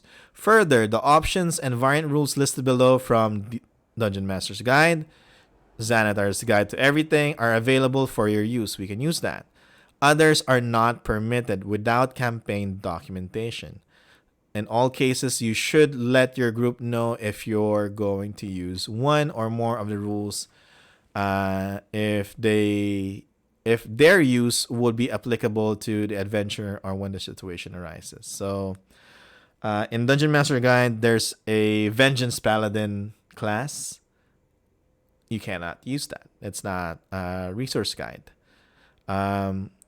There's, can I use bonus action to drink potions? No, because again, on Player's Handbook, actions, consuming an item requires an action. So we follow raw rules as written, right, instead of rules as intended at AL. So whatever's written there, how it was written, that's what we follow. Sometimes the rules doesn't make sense raw, but to have like a general, again, cohesive experience everywhere, that's what we follow. Okay. So we have these sources. So playing on a grid, DMG, skills with different abilities, Dungeon Master's Guide, simultaneous effects, failing, sleep, adamantine weapons, tying knots, tool proficiencies, spellcasting, these things. The source books are available here. While they're not official rules, that must be followed. The sage advice column, tweets from D&D team on Twitter, or even discussions from other DMs from your social media platform can provide good insight on how others adjudicated a particular issue. The rules as written in the rulebooks always takes precedence. Exceptions are noted in official D&D AL resources such as the FAQ. So that's why the documents in AL are the law. Okay. And that's why sometimes it feels intimidating because we have to refer to these documents, right? And these documents are not easy to find. I don't know why, but they're not easy to find. They're supposed to be on the website, but at times the website is not updated. So you have to go to Discord, but sometimes it's not easy to get to Discord. So there. I'm sure a solution in the future will arrive. But yeah, there you go. Rules as written. Raw. That's what we follow in Adventures League. Downtime activities. As a general rule, characters can use downtime activities between or during sessions. However, if you feel that no sufficient periods of inactivity exists to justify it, you can disallow a character from using a downtime activity. For example, the journey from Flan to Waterdeep is very long, so it's reasonable to assume that they can spend downtime days copying spells. But the trip from one end of Waterdeep to the other is shorter, only hours, and you don't really have time to do any downtime activity because one downtime activity is equal to 1 day. Death, disease, and curses. Adventuring is a risky job, and your players should know that. And bad things often happen to adventurers. Diseases, poison, and other similar effects persist until they're removed or at the end of the adventure. But characters can spend gold to receive spellcasting services during the adventure to remove negative effects. So what does this mean? So that means during an adventure, you can have spellcasting services. Either you're playing a hardcover or an adventure module. So what is that? So that means you can have an NPC spellcasting service available during play.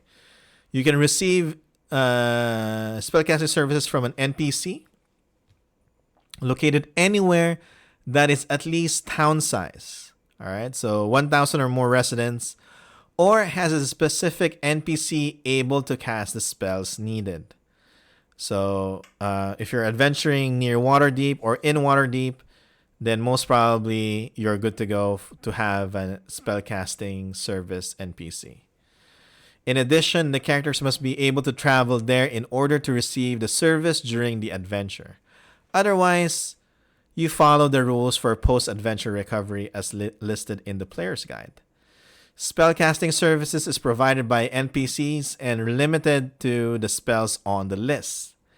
If you have a spell scroll, or characters can purchase spell scroll during an adventure if the NPC has access to the spell. Lower level, like 1 and 2 spellcasters may have multiples available for purchase.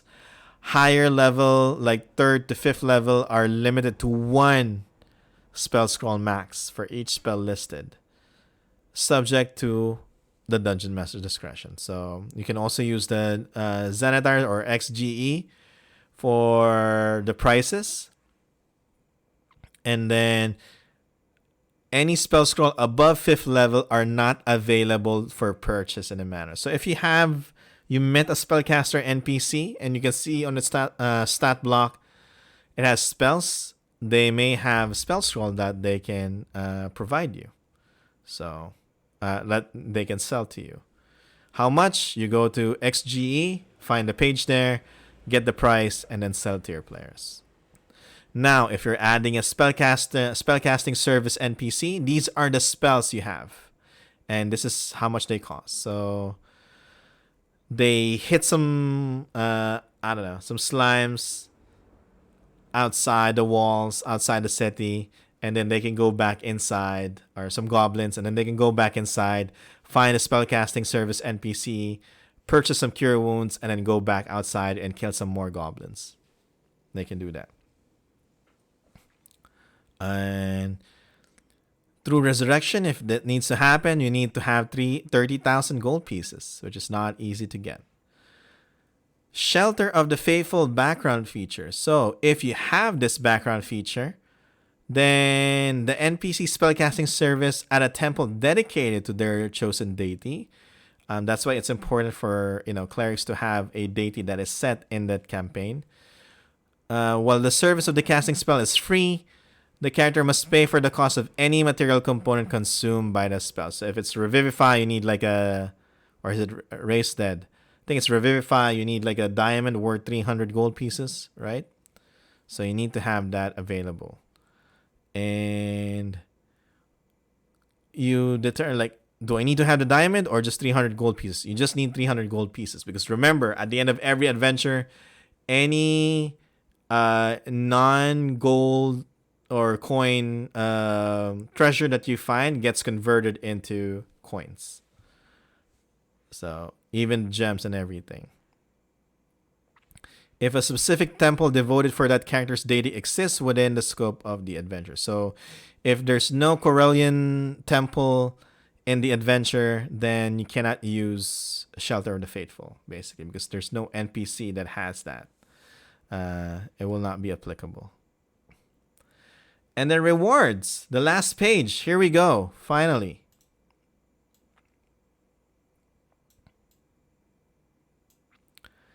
Character rewards.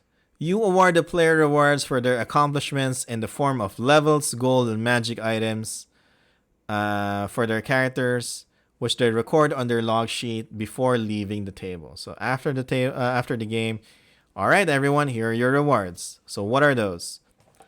First one is advancement. Once the players successfully complete an adventure, you inform them that they've gained a level. If the adventure has specific leveling instructions, you follow those. If it does not, you award the opportunity to gain a level after completing a session of play that's at least 2 hours long. So if you play for bursts of 10 minutes and feel like you're going to go to level 20, no, that's not how it works. The session needs to be at least 2 hours long. And a character can gain no more than 1 level per session. And players can always decline to gain a level if they want to stay at that level range of their preference. Magic items. You can use and keep any magic item that they find, specifically mentioned in the encounter. Items that are in that the adventure describes as being lent to the characters or destroyed cannot be kept. At the end of the adventure, each character can keep any of the magic items found during the adventure. But remember, they may only bring limited number of these magic items to an adventure as noted in the player's guide. Some adventures direct you to roll on magic item tables, like in Storm King's Thunder. Please see the specific guidance as presented in that adventure's adaptation. So we have more documents that kind of like there's an adaptation guide basically on how to run those specific encounters. Others direct you or the player to choose the magic item. These items are selected from either the Dungeon Master's Guide or the adventure itself. If the adventure does not specify the rarity of the item, such as most randomly rolled items, it must be appropriate to the tier of the character receiving it. So, as follows: if you receive an item in tier 1 that does not have a rarity, it is uncommon. In tier 2, it becomes rare. In tier 3, it becomes very rare. If you get an unspecified item, magic item, in tier 4, then that's a legendary item. And then for mundane equipment and treasure, so mundane equipment found during the adventure can be used and divided up as the characters decide to end the adventure. Who gets the longsword? Who gets the armor? Who gets the arrows, etc. But treasures, including items that have a monetary value but are not equipment, such as art objects or gems, is awarded as the adventure directs. It can be spent during the adventure, and any remaining treasure at the end is converted to gold pieces, divided equally among the characters. If the adventure does not have treasure awarded in this fashion, you may add a treasure reward appropriate during play at the end of the adventure. So, for example, you play an adventure and it doesn't have any gold rewards at all, but you want to give one. So, what is the allowance per adventure? This is not per character, okay? This is for the adventure. So you can give for level 1, for tier 1 adventure, you can give 100 gold to 500 gold max. It's up to you to decide. If you feel generous, all right, I'm going to just drop a 500 gold gem right here next to the boss's lair. If you feel like this is not your thing, again, it's up to you to decide whatever you feel is appropriate. And then for tier 4 or level 17 to 20, it can be from 50,000 gold to 100,000 gold pieces. That's it.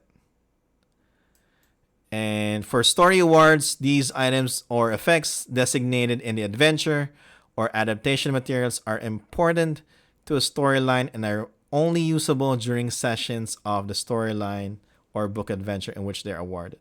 These items do not count against a character's carried magic item limit if they're part of a story award. And in case of items, may only be possessed by one character in the party during play. If you get rewards for official book or box adventures, like Wild Beyond the Witchlight, or a box set adventures as Dragons of Stormwreck Isle, then you'll need to consult the adaptation material, which is another document, and that will be available in D&D Discord and supposedly in the official website on how to deal with those rewards. Some of the adaptations also provide guidance in splitting up the adventure into 2 to 4 hour sessions. So again, you can find the adaptations at the official website or at the Discord channel.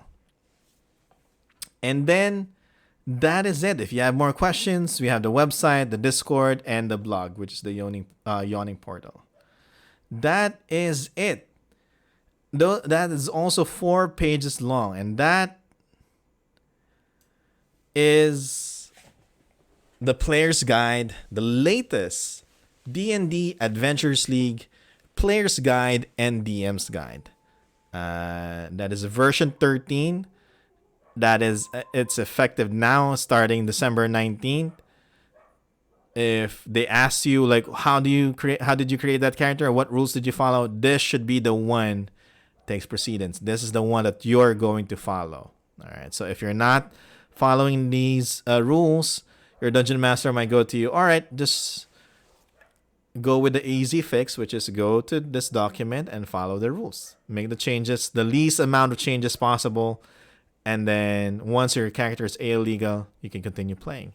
If you didn't receive the right rewards, You can tell your dungeon master politely, and again, like this part was not done. I was not given downtime days or gold. We're supposed to get something like this, right? Again, the dungeon master and the player will make like the minimum amount of changes needed to fix the session, and that is it. Those are the 2 documents. There are 2 more documents that came out, but I underestimated these documents because these are just 4 pages long, so they're very easy to read, very easy to go through, but explaining them takes a while. So what we're gonna do is that tomorrow we're gonna go with the Dungeoncraft design guide for Ravenloft and for Eberron. So what's gonna happen tomorrow? If you're interested in writing community created Adventures League adventure modules for Ravenloft and Eberron, then we're gonna continue tomorrow and read that. Okay? Then go through that. Each document is only 4 pages long, so that probably means that our stream is probably gonna be like 2-3 hours long. And I can, since I've been writing a lot of adventures, especially for Adventures League, then yes, you can get them. What's this? I can give my insights to this as well. Zell is asking, are these documents published? Cannot find them on DDAL. Yes, they are published. You need to go on the official, that's right. You need to go to the official Dungeons and Dragons website. So let me get that link. I should have it as a... Can I do it? Add command D&D Discord. This should pop up. Unrecognized command. Okay, never mind. This is the website. I forgot how to do that. I don't know how to add commands anymore. So go here. Choose the AL role. You need to have that in the pick roles here channel. And then you need to go down to Adventures League category. There's like a channel there for announcement, AL updates. And that's where you can find the latest documents. Yep. No problem at all. I know these documents are hard to find. That's one of the issues that hopefully can get fixed soon. And that's why we have these. All right. So tomorrow is going to be reading the latest Dungeoncraft design guide documents for Ravenloft and Eberron. And then after that, we're going to go back to Lore Academia, Moonshade Isles. All right. So that's it for the stream. Thank you very much for staying. To my mods, thank you very much for staying with me. And we'll see you tomorrow. Hopefully, everything will be fine. I will not forget. And we're close to New Year.